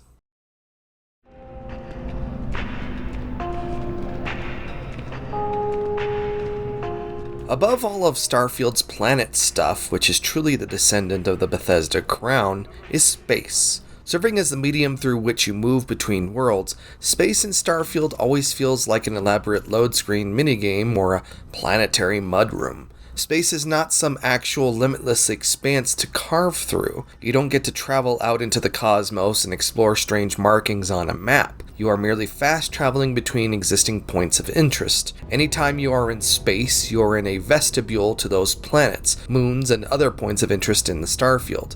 They'll be sprinkled with random encounters and space junk as to not be completely boring. It's space in a game as a cup and string model. This is probably where the game's most interesting random encounters exist. They'll want random things, or they'll be tourists wanting to ask you questions, or they'll be like, humorous in other ways. But these are fleeting moments, like the pop culture themed random encounters of Fallout 2. It's ironic that with Bethesda's implementation of space and your casting as an explorer affiliated with Constellation, an explorer's group, you're provided little in the way of genuine exploration. You can't uncover new planets, systems, or points of interest in your travels. It's all just there already, marked out for you, already documented and named. Alongside the survey task, Starfield makes you wonder why you need to spend so much energy rediscovering and redocumenting known quantities of stuff in this universe. Of course, if space is treated this way as a concept and mechanism, it really places your genre-mandatory spaceship, or spaceships, in a weird gray area. The ship is a companion all its own. It's a vessel, yes, a home, kinda, but usually little more than a huge-ass mule to store stuff. It's the linchpin of Bethesda's entire space experiment. In a lot of ways, it mirrors my gripes with the Unreliable from The Outer Worlds, but considering the scope of that game, I could understand why they couldn't really expand on the ship's functionality.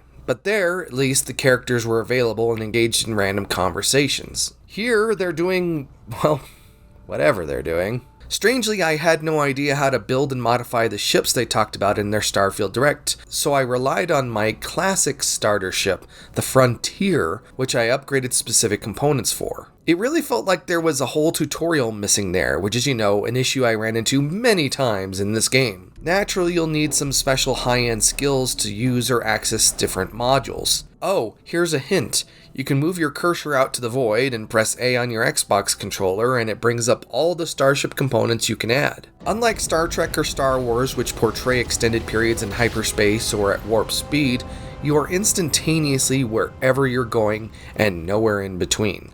This feels like a huge lost opportunity since previous Bethesda games didn't have anything like this. Even if you can assign NPCs or take on passengers like an interstellar taxi, you don't really get to use your ship as a neutral ground to chat and develop with characters at all, which really limited my connection to my ship. It also murdered my excitement about engaging the shipbuilding mechanics since there was so little reason to use my ship at all. The possibilities of your ship becoming a third place seems like something out of reach until you become a passenger on another ship, and you get to experience the entire journey from the perspective of the player character. Compounding this all is the fact that you have to load screen in and out of your ship. We're led to believe that this was done because of some actual technical reason that isn't lame, like you couldn't have a huge pile of sandwiches in your ship otherwise.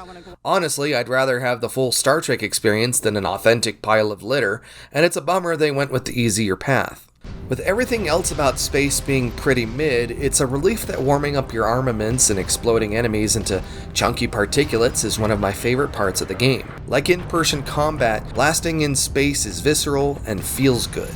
With the targeting skill, you can even knock out your opponent's subsystems. You can board enemy ships if you knock out their engines, but I found the effort to do so often just blew up their ship anyway. If you have EM weapons, this gets easier. Beyond the two-stick controls that will be familiar to console players if you played pitiful games like the Star Wars Starfighter and Jedi Starfighter, you'll need to balance your power distribution, similar to superior games like Star Wars X-Wing and TIE Fighter. You'll have to ensure your jump drive is charged if you want to escape. If you want to escape more quickly, you'll have to allocate more power. All of this is dictated by your reactor and the power drain ratings of your ship's components. You'll need to ensure your weapons have energy or they'll just dribble out of your blasters. You'll want to make sure your shields have enough energy so they can recharge. My one request would have been some kind of radial menu to do this rather than fumbling around with the D-pad. It's possible! I know it is!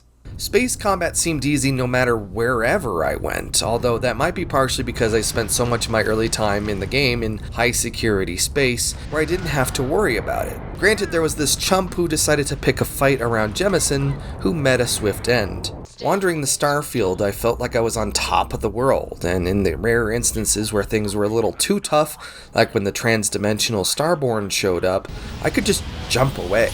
Even though the Starborn are transdimensional beings, and I did jump away on my first encounter with one, my barely modified starter ship still swatted their ships down, which boosted my confidence further. This was fine until I got to the final or penultimate challenges in a couple of quest lines where I was abruptly ripped up over and over and over and over and over and over again. I couldn't understand it at all. I just trashed nearly every opponent who dared to challenge me, but as soon as I stepped into these particular combat arenas, I kept getting blown up. There was a moment at the end of the UC Vanguard campaign against the Crimson Fleet where I had to jump out in the third stage of a 3-stage battle because I was getting ripped up over and over. It was very convenient for me, but odd for the fragile reality this video game creates. Not helping is the fact that the game doesn't telegraph your ship's health very well. Nearly every time I was exploded in space combat was a surprise to me. In LucasArts' TIE Fighter and X-Wing games from, 30 years ago, your speakers would erupt loud with the sound of warping metal and shattering electronics when you were close to destruction. Here, if you don't have an eye on a critical shrinking meter in the corner, you'll have no idea you're about to fly apart. I was reloading these encounters over and over again, trying to do things a little bit quicker, trying to redeploy my power as quickly as possible, and no matter what combination of things I did, I would get shredded. It was the end of the hockey stick in terms of difficulty. So, yet again, I had to enlist Google for help to uncover some clever tricks and tweaks that allowed me to conquer the difficulty spike, none of which were telegraphed by the game. Let me tell you what I had to do. Number 1, unlocking the piloting skill gives you thrusters, which allows you to strafe out of incoming weapon fire. Neat skill. Wish the game would have highlighted this. Number 2, add a pair of long-range lasers and ignore your third slot if you have one. In fact, don't even give that third slot a notch of power. Number 3, Vasco is the snarky robot you meet at the beginning of the game. Assign him to your ship to help boost the shields. He actually mentions this very briefly during the tutorial, and I didn't even pick up on it until I started cataloging footage. Number 4, keep your throttle to mid-gauge. Too fast and you can't turn around quickly to face your enemies. Too slow and you're a sitting duck. Just keep it in the middle. Number 5, use your ship's boost to dodge missile lock-ons. This is something that, thankfully, I already knew.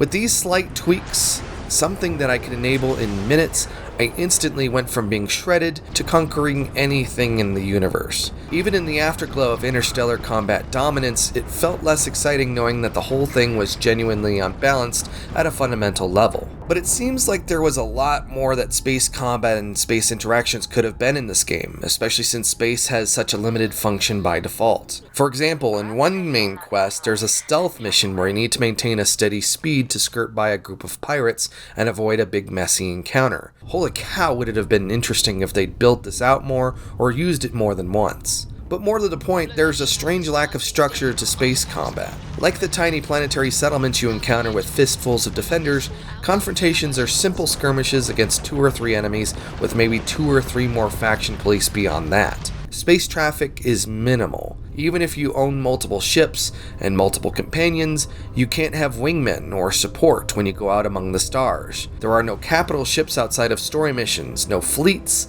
nothing. Epic space battles are extremely rare. There are planetary strongholds to take down, but no space ones. You can't invade and capture space strongholds like the ones you encounter in the various quest lines, nor can you control or own or upgrade them to handle, say, a commercial empire with warehouses and workers and transports and whatever. This game could absolutely be that game, but it's definitely not. But my biggest issue with how Bethesda ties space into its new game is something I've had a problem with for nearly 20 years. Far from the fringes of space, the Elder Scrolls 3 Morrowind required you to do a lot of walking. If you were smart, you bunny hopped to boost your acrobatic skill, but you were nearly always on foot or swimming. Morrowind's map wasn't terribly big, but having to walk around it required to really ingest my surroundings and understand the lay of it all and where towns were relative to each other.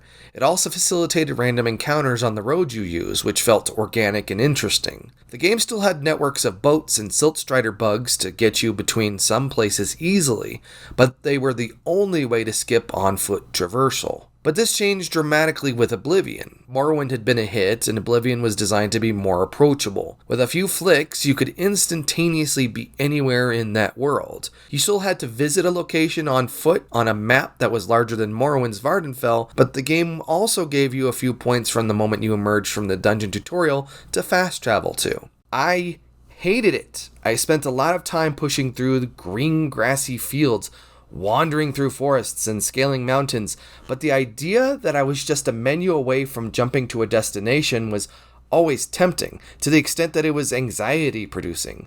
Oblivion tried to bridge that gap by giving you a horse, which I did get because of course, but I wanted to be on foot every chance I could. It also made the whole horse armor thing that much sillier when it became the first mega controversial microtransaction. Fast travel has become my least favorite feature of Bethesda games for a variety of technical and philosophical reasons. Here in Starfield, with the vast number of distant locations to hop between, the problem is exacerbated. One issue it creates is that it strips away the need for a spaceship, which is Starfield's horse, in a game that already struggles to justify it. Once you've arrived at a location, you can pull up your star map and teleport there instantly, skipping the space travel entirely.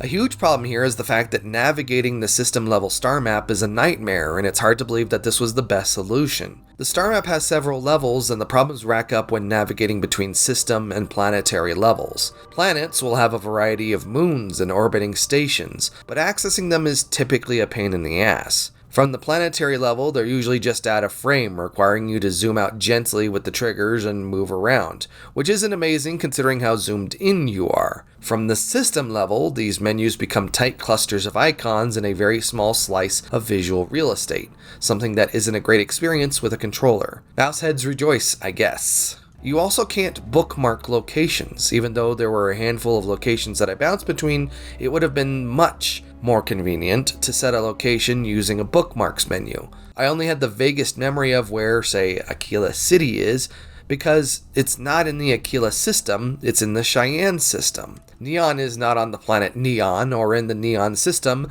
it's in the Volii system. Bookmarks would have made this so much easier. In time, you realize that fast travel is fundamentally faster than laying a destination marker so that you can then hop back into your ship, exit to space, warp to the destination system, land, hop out of your ship, then navigate to your destination. Because this all happens through the same menus, it's always tempting to fast travel everywhere at all times and skip a lot of the Starfield experience. Short of embracing a full hardcore mode, common to games like this, it would have been amazing to just be able to turn off fast travel entirely. Being able to warp instantaneously from capital to capital feels a lot like a cheat code. But there are counterpoints, even in my play. Having to march back to your ship while surveying vast expanses, often kilometers of terrain when trying to complete survey lists, is a bit much sometimes, especially if you're slightly encumbered as I usually was. After dozens of hours acquiring dozens of quests, sometimes it becomes especially attractive to zip between objectives, especially with quests that are more linear, like the ones I discussed earlier. But the awkwardness of Starfield's space components is just one of Starfield's more structural issues.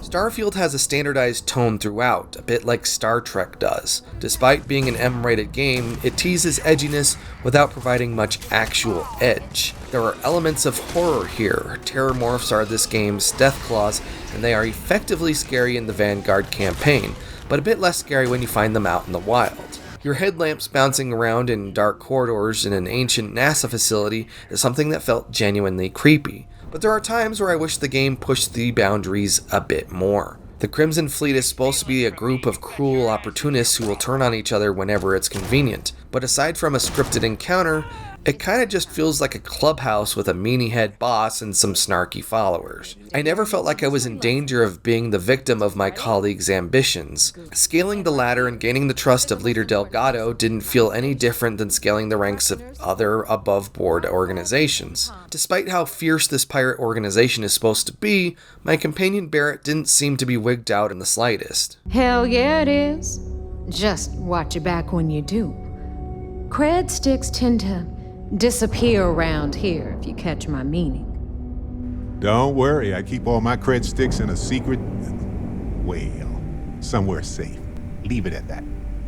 Anyway. In one mission, the one with the Richie Rich charity drive on the cruise liner, you have to conspire with the chief engineer to disable the ship's life support system so that you can isolate participants from the party. But the ship has systemic fallback, so the whole thing just becomes an alarm. How interesting would it have been if the system started failing across the ship, generating a real sense of fear, and a real scenario where these rich people would be compelled to work with you beyond your speech checks or ability to inflict violence. In one of the Crimson Fleet's opening missions, you break into the prison on the planet beneath their space station base, working alongside an irritating initiative, Mathis, who attempts to recruit you to overthrow Delgado. I opted to snitch him out to the boss, who doesn't do much of anything to punish Mathis. I was expecting Delgado to space him, but all he seems to get is a firm talking to and a parking validation, because you can chat with Mathis in the space station afterwards. Later, Mathis tries to take revenge with his lackeys in space combat,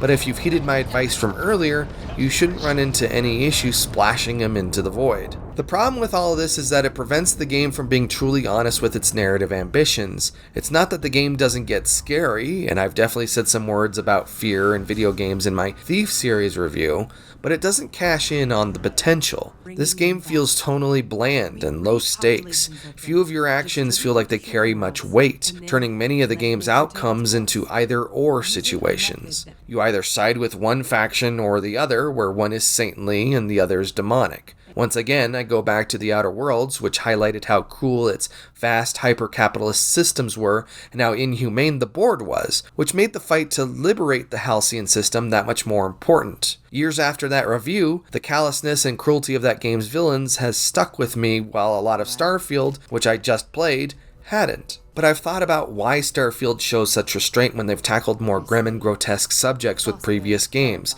especially their Fallout titles. I think not completely dehumanizing the members of the Crimson Fleet allowed me to empathize with them when I came back for them violently in my capacity as a double agent. Gunning down these people when I'd just been working with them in a somewhat friendly capacity felt dramatically worse than if they were ravenous animals who would have stabbed me in the back at the first opportunity. In my wanderings across the internet, I encountered a comment from a gamer who was disappointed that Starfield didn't feature the gratuitous gore and violence of other Bethesda games, like Fallout. Because the enemies of this game don't explode into bloody chunks, that somehow meant Bethesda was playing it safe or removing features, and I just can't agree with that. I can't understand why Bethesda avoided narrative drama, but I can understand why they avoided gratuitous visual drama. The game's NASA punk vibe and influence just doesn't lend to that. But a bigger problem here is that all of your actions feel temporary, because it's a big ask to generate a whole bunch of content that reflects a universe changed based on your actions.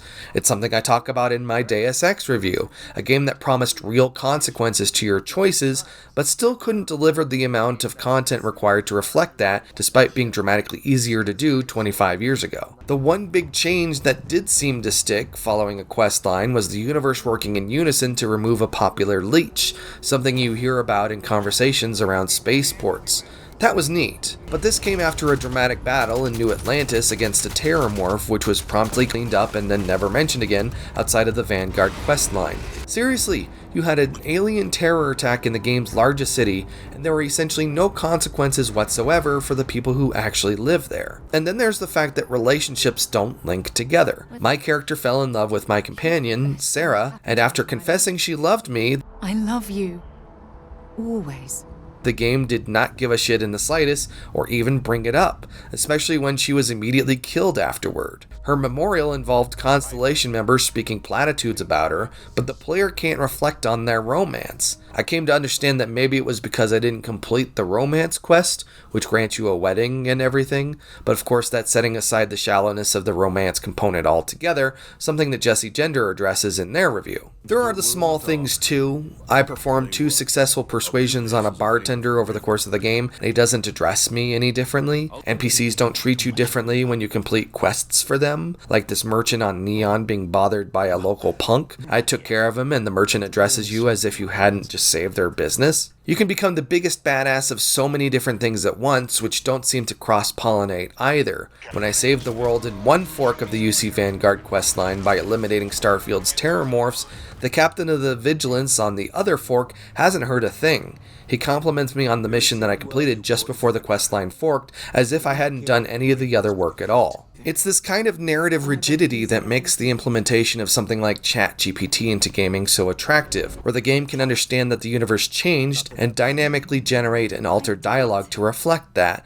rather than require writers to generate a billion new lines of dialogue that may never be heard by a player. There's also the issue of cities beyond their strange deployments. Both New Atlantis and Neon feature very literal class divides, where the rich exist in one load zone and the poor and less fortunate exist in another. In reality, classes classes are a lot more entwined, and if this game's towns reflected that, it would have led to a lot more interesting drama. To that end, there are tons of police everywhere, all the time, even in the utopian upper crust of New Atlantis. It's a hand-me-down aspect of Bethesda games going way back, allowing the game to punish you for criminal deeds relatively quickly. But in 2023, it just looks strange and oppressive, no matter the context. Despite the game being able to generate decent crowds in public spaces, although Cameo and Kane and Lynch were showing off denser crowds nearly 20 years ago, the game still seems incredibly sparse. I've had 1 a.m. Walmart trips that were more lively than a lot of Starfield settings. The fate of a 200-year-old colony ship around Paradiso is decided by a trio of people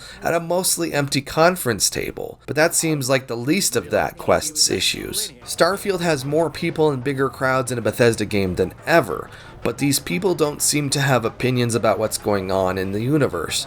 It's hard to wonder what Radiant AI is even doing in Bethesda games these days, because this doesn't feel like much of a living universe. There are no protests or mass actions after some of the biggest things you do in this game. No one spots you as the hero of the action and wants to have a conversation with you. Starfield's quest lines thread you through a handful of people in a small number of locations, while everyone else is just packing material. To that end, you don't seem to have much agency in Starfield beyond what Bethesda designed, wrote, and acted years ago.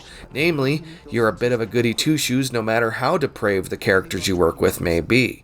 Despite Sarah's constant nagging, there's very little in this game that can place you on a path to evil, or anything remotely objectionable to the pristine purity of Constellation's goals. Orbiting Jemison and watching ships pass by like plump chickens, how are you not tempted to become a pirate and raid their gorgeous contents? Being scanned for contraband each and every time you arrive in a faction system, how are you not tempted to find some juicy contraband and hide it in a secure compartment? Hell, I didn't even stumble upon contraband until a whole bunch of hours into the game, not that I knew where to sell it. I'm not a huge fan of being an evil prick in a video game, but it seems odd that this wasn't a viable path at all. As Nikki Jakey pointed out in his review, killing tons of quote-unquote friendly NPCs on the United Colony's armed capital ship doesn't seem to amount to much because you can't take it over and make it your base, or even fly it. There is no karma system, there are no penalties for being a jerk, just a rolling bounty for doing bad things that everyone in the universe is up to date on in real time. The game clearly wants you to behave in a positive, altruistic way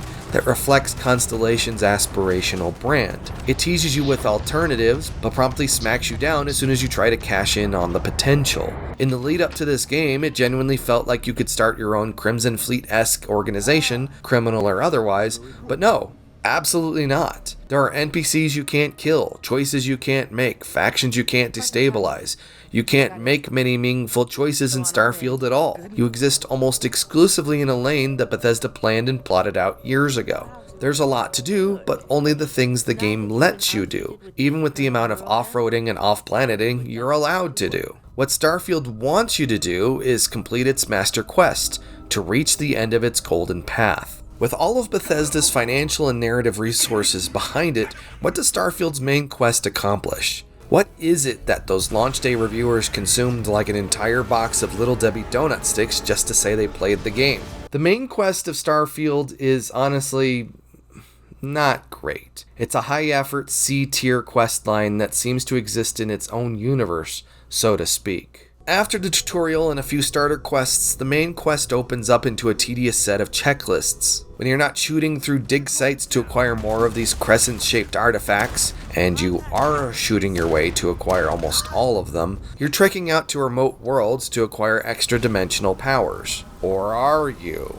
Even though you can become the Space Dovahkiin by seeking out these temples, they never felt like substantial or necessary abilities. I wonder if I would have been more interested in them if I didn't wait so long to tackle the main quest, but I don't think so. Hilariously, the temples that have these powers usually exist within a stone's throw of man-made facilities that would have definitely noticed these things. The Golden Path is lumpy. The trek to find the Unity via a series of religiously themed quests has you searching for the hut of a pilgrim after bumbling through a bunch of religious math. Planets are often named by number. That second might mean the second planet in the system. Those do sound awfully like coordinates. These couple of missions only seem to exist to give Constellation's theologians something to do, and I thought they were boring as hell. There's even a quest where you point a laser to the end of a constellation that's inlaid in the ground that gives you a hint to find the thing to set up the next arrow to go to? Sure, man.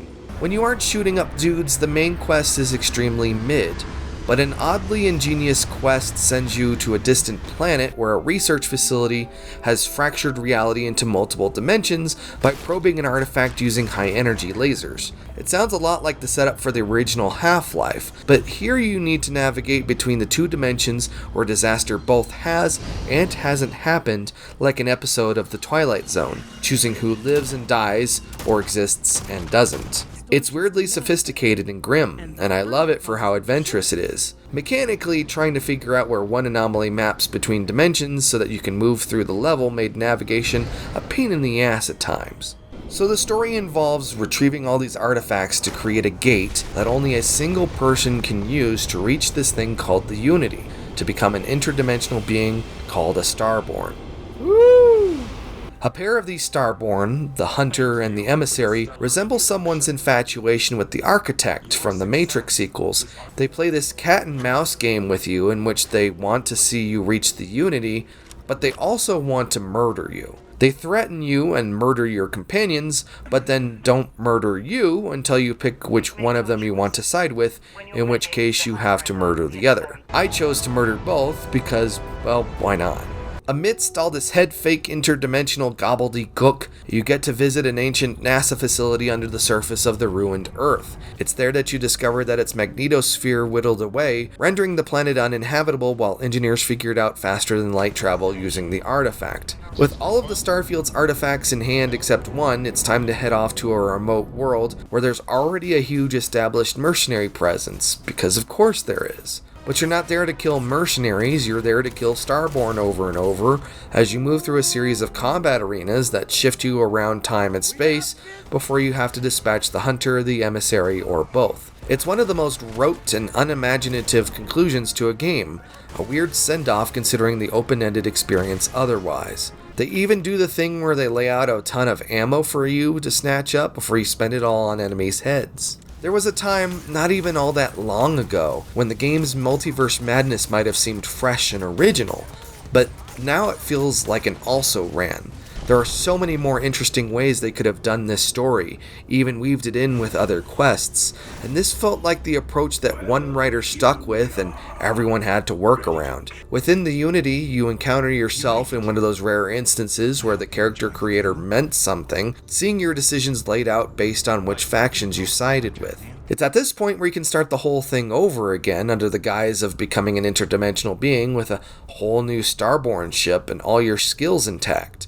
New Game Plus. It's tempting, especially as everyone acknowledges your strange new form with fun new dialogue. Instead, I was lured to stay in this universe I'd already plundered for over 100 hours, rather than march through the stuff I'd already done, and resurvey all those worlds again. For reasons I'm about to get into, the main story had to carry a lot of weight for gamers to be a selling point, and yet Golden Paths and Bethesda games have always been inconsistent at best. For a game that's planted so firmly in hard science fiction, the story, what little of it is here, comes off as extremely tropey C-tier stuff, the kind of plot you would have built a Sci-Fi Channel miniseries around back in the day. Without the artifacts driving the action, it was really hard to relate to any of the members of Constellation and what the hell they were actually doing. So then what? Why is Starfield bleeding concurrent players?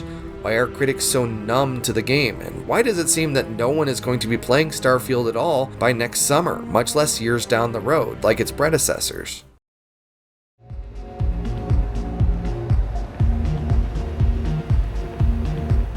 Starfield's vast universe provides new opportunities, but it also exposes some of the limitations of the formula that Bethesda has leaned on so heavily for its games. They seem to have figured out what works best for them in terms of game design and what the relatively small size of their development team is able to accomplish. For Starfield, that's clearly been stretched beyond its limits. Science YouTuber Kyle Hill streamed Starfield early on and exposed what was wrong with the game, but not in the way he thinks. See, like in Fallout, like if you have to run for literally like 3 to 4 minutes, Like, there'd be like a weird little like rad roach over here, and then over here there's like a baby in the trash, but it's actually a grenade, and then like you're listening to like the cool radio or something. I'm going to tackle this from both ends. On one hand, I've always hated finding random crap every 100 feet in Bethesda games. It felt artificial and wrong. The game's nearly uniform distribution of attractions was off-putting when everyone knows that places of interest aggregate and cluster. They aren't planned out unnaturally by a designer to catch your attention wherever you turn your head. As I've already pointed out in this review, the fact that you encounter so many active or abandoned sites on any random place you land on every single world highlights how much Bethesda wants you to stay engaged, even if it seems unrealistic and repetitive. On the other, Bethesda's design philosophy has been to build a plot of land, whether by hand or randomly generated, and then dump a bunch of stuff on it. The illusion works when you have a single map, whether it's Skyrim or the Outer Worlds, but it falls apart when you blow the scale up like Starfield does and don't fill in the gaps. That's how you get YouTubers like Kyle Hill pointing their character in a direction and pressing forward until they get to their destination. But Hill, of all people, should understand that vast open spaces on vacant celestial objects are going to be very boring to traverse. So which one is correct? Are maps unreasonably sparse or not sparse enough? The answer is a resounding yes. I understand both Bethesda and Hill's desire to bend reality to make this a fun experience. I like fun too. It doesn't make sense to find mutant babies and garbage every 100 feet on the moon, but it also doesn't make much sense to find a bunch of standalone camps within a few square miles either. Both are wrong approaches. This may be a shock to quite a few of you, but Bethesda does not make deep games. They make elaborate games. The offerings in land masses become larger and higher fidelity with each new game, but how you play the game remains largely similar. It's not really a surprise that the Bethesda formula doesn't scale well when they haven't added many tools to help you cope with the new, much larger space. How many people would be complaining about the vast expanse of these lots if they had a cool Destiny Sparrow that they could fold out of a suitcase while handicapping the overpowered fast travel system? The answer is dramatically less. Space out the points of interest further away, reduce the number, and I think you have a recipe for success. The surveys will still provide plenty of reasons to slow down and smell the roses in the portions in between, but this is just the tip of the iceberg. Skyrim and Fallout 4 weren't popular because they were deep. They were popular because they were vast and approachable. Bethesda games overwhelm with quantity and sometimes quality, like a salad bar does with 10 islands full of tantalizing trays instead of 3. If something isn't interesting, there are 2 or 3 things around it that you can sink dozens of hours into. Bethesda creates a large play space and then coats it with authored content, the on-road content, then greases it with off-road content to keep you organically interested in the big space they create. Flip the content tiers on their side, and you see what Bethesda does game after game, a series of siloed content on a ground plane. Very few of these narrative and technical silos communicate with each other, ensuring that once you've completed each silo, there's literally nothing left in it. Put another way, Bethesda games are like big advent calendars. Once you pick out all the delicious candy, all you're left with is an empty plastic tray and a cardboard sleeve. After completing the bulk of the game's on-road content, the experience starts to feel weirdly empty as I worked on quests of increasingly lesser importance. Even surveying, a really fun distraction from the high-profile authored content in the game, felt less meaningful or fun because there was no compelling authored content to bounce off of when I got bored. I have some big problems with launch day reviews that rush through a game and vomit out a score without much introspection, but Starfield is a weird exception. Those who spent 50 hours breezing through the golden path to get their review out the door for launch day, and those who spent 500 surveying every single planet could wind up at nearly the same conclusion. The difference is that the former couldn't possibly articulate why they felt that way authentically, and the latter felt compelled to pursue the game to its broadest extent in hopes, maybe in vain, that something would change their mind. I've sunk 120 hours into this game, and I've watched Starfield reviews that try to process 500 hours of gameplay by resting a chunk of their verdict on, the game has too many load screens. The thing is, everyone knows that, but no one knows why it's an actual problem. The master problem here is that there's no meat or density here, no cartilage, no sense of interoperational systems, just random things you can stumble upon and scripted content that doesn't cooperate. Compared to older Bethesda games that people hold on to longer, these points of interest are spread out further and further apart, which exacerbates Bethesda's advent calendar game design. In Skyrim, I can walk down a road to an important thing on the horizon and encounter a prisoner being escorted by Imperial guards. Freeing him, a very simple act, feels like something that's part of a grander scheme. In Starfield, I can help a survivalist who's down on their luck by escorting them to an evac point, and it feels like a one-off adventure that doesn't affect anything else. The places you visit aren't terribly engaging. The spontaneous emergent interactions between the alien animals you encounter and the pirates that land nearby are inconsequential. With a larger, emptier setting, the game requires larger rewards to make you feel like you're gaining any traction, but Starfield doesn't provide them.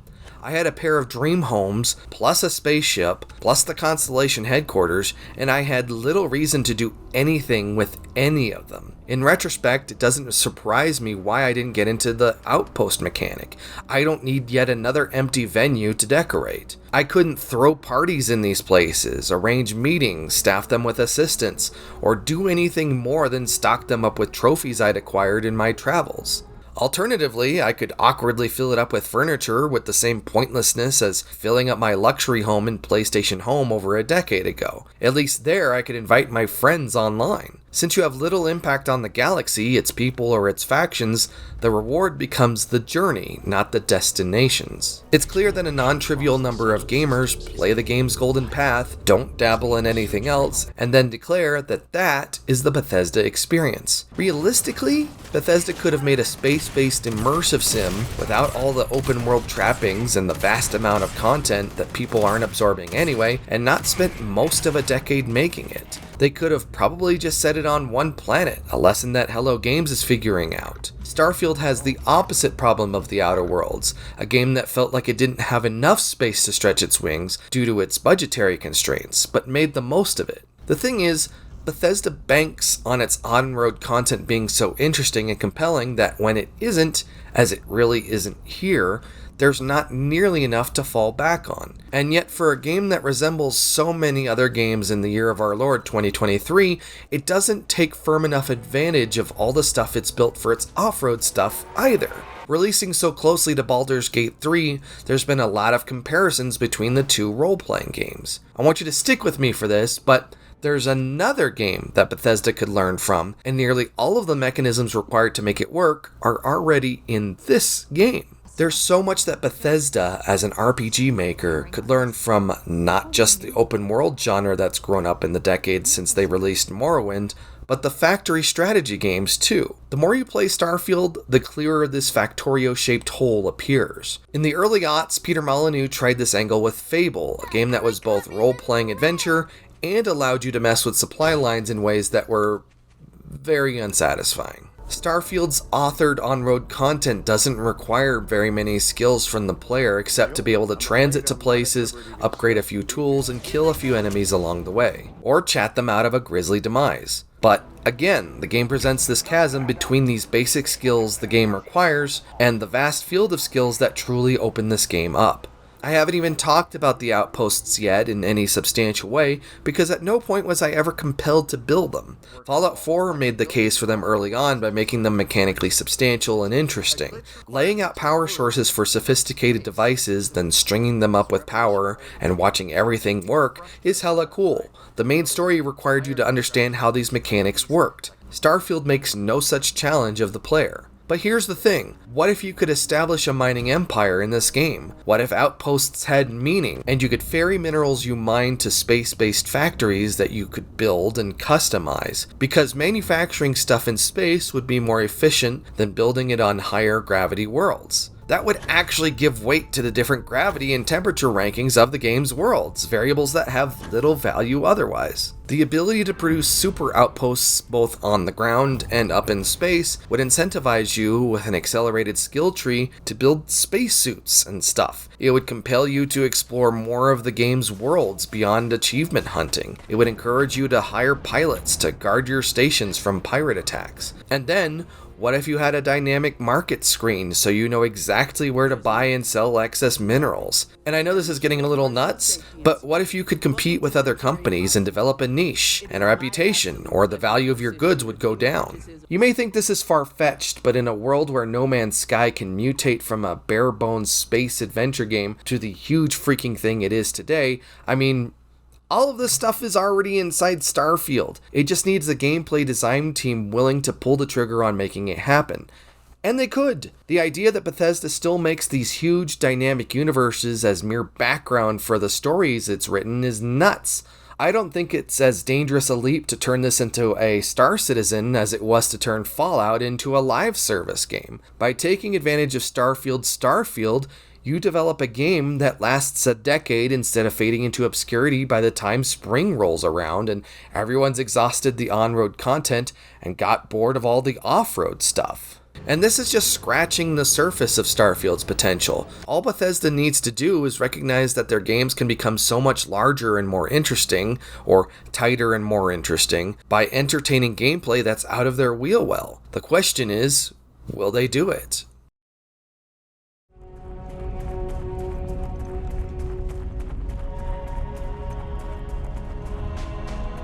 Bethesda is clearly frustrated by the feedback to their game. As I write this review, there's still little to no word on fixing the game's issues, like the Ryujin quest I can't finish, because the reporter NPC I need to talk to has spawned way off the map. Instead, they're machine gunning self-praise during a season of the year where game awards are distributed, and they're not winning any.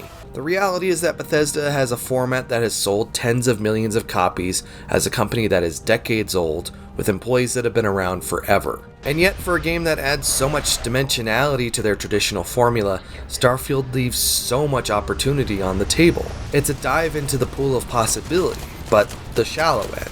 There are many who will speak up and say that the modders will come and save the game from Bethesda, fixing its issues and adding gameplay. Mods are popular with Bethesda games, I get it, but it's not the job of the community to make the game right or lead it to its potential. It's Bethesda's. Reading people's thoughts about this game, it's clear that there's a group who are very afraid that some of Bethesda's lessons from Starfield will carry into The Elder Scrolls 6, a hugely anticipated game.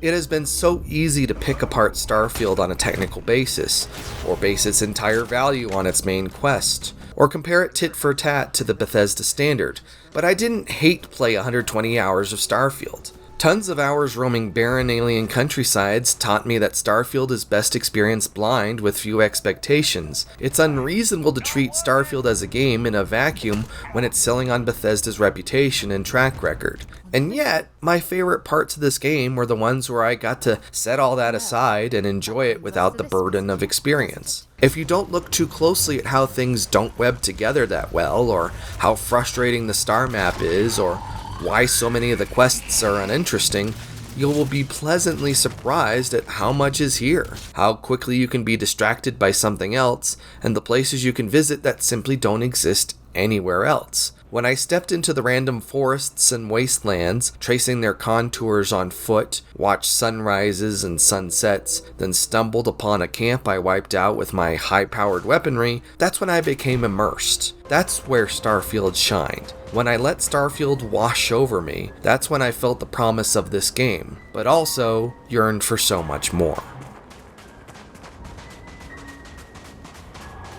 Well, hello everyone, this has been the Starfield review, and I know it's a very divisive game. I totally get it.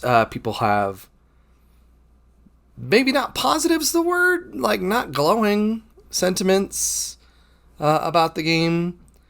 I don't think like there's this huge cloister of people who love it, but certainly don't hate it. And I would remind people that it is bad form and bad as a person in a society that we live in to vilify people involved with the production of this game or any production ever, unless they committed actual crimes. I hate that I have to say that out loud. Don't fucking do it. I'm just saying. It's mind-blowing that has to be said. So, if you don't like a game, stop playing it.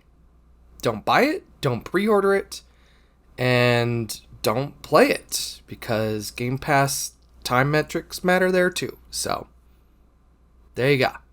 Cool? I'd like to thank my Patreon supporters, my producers here, G-Man Lives, James Wyatt, Lee Kenyon, Mitchell, Rain101, Romega, Steven Brunwasser, and Yahoo Silverman. Thank you so much for supporting the channel. Thank you for supporting me, helping Kirby meow at everything and get in the way and show his butthole to anyone who's willing to step on by. So, stay tuned for new stuff. And be sure to drop by the Patreon. That's how this channel will be able to grow. Be sure to watch this review to the very last second. The very last one. Not this one, but the one that's coming up soon. And leave a like and subscribe. Thank you. If you haven't already. Yeah, that's rad. Anyway, alright, let's get the hell out of here. Let's do this. Don't send death threats to people. Stop the... Anyway. Alright, goodbye.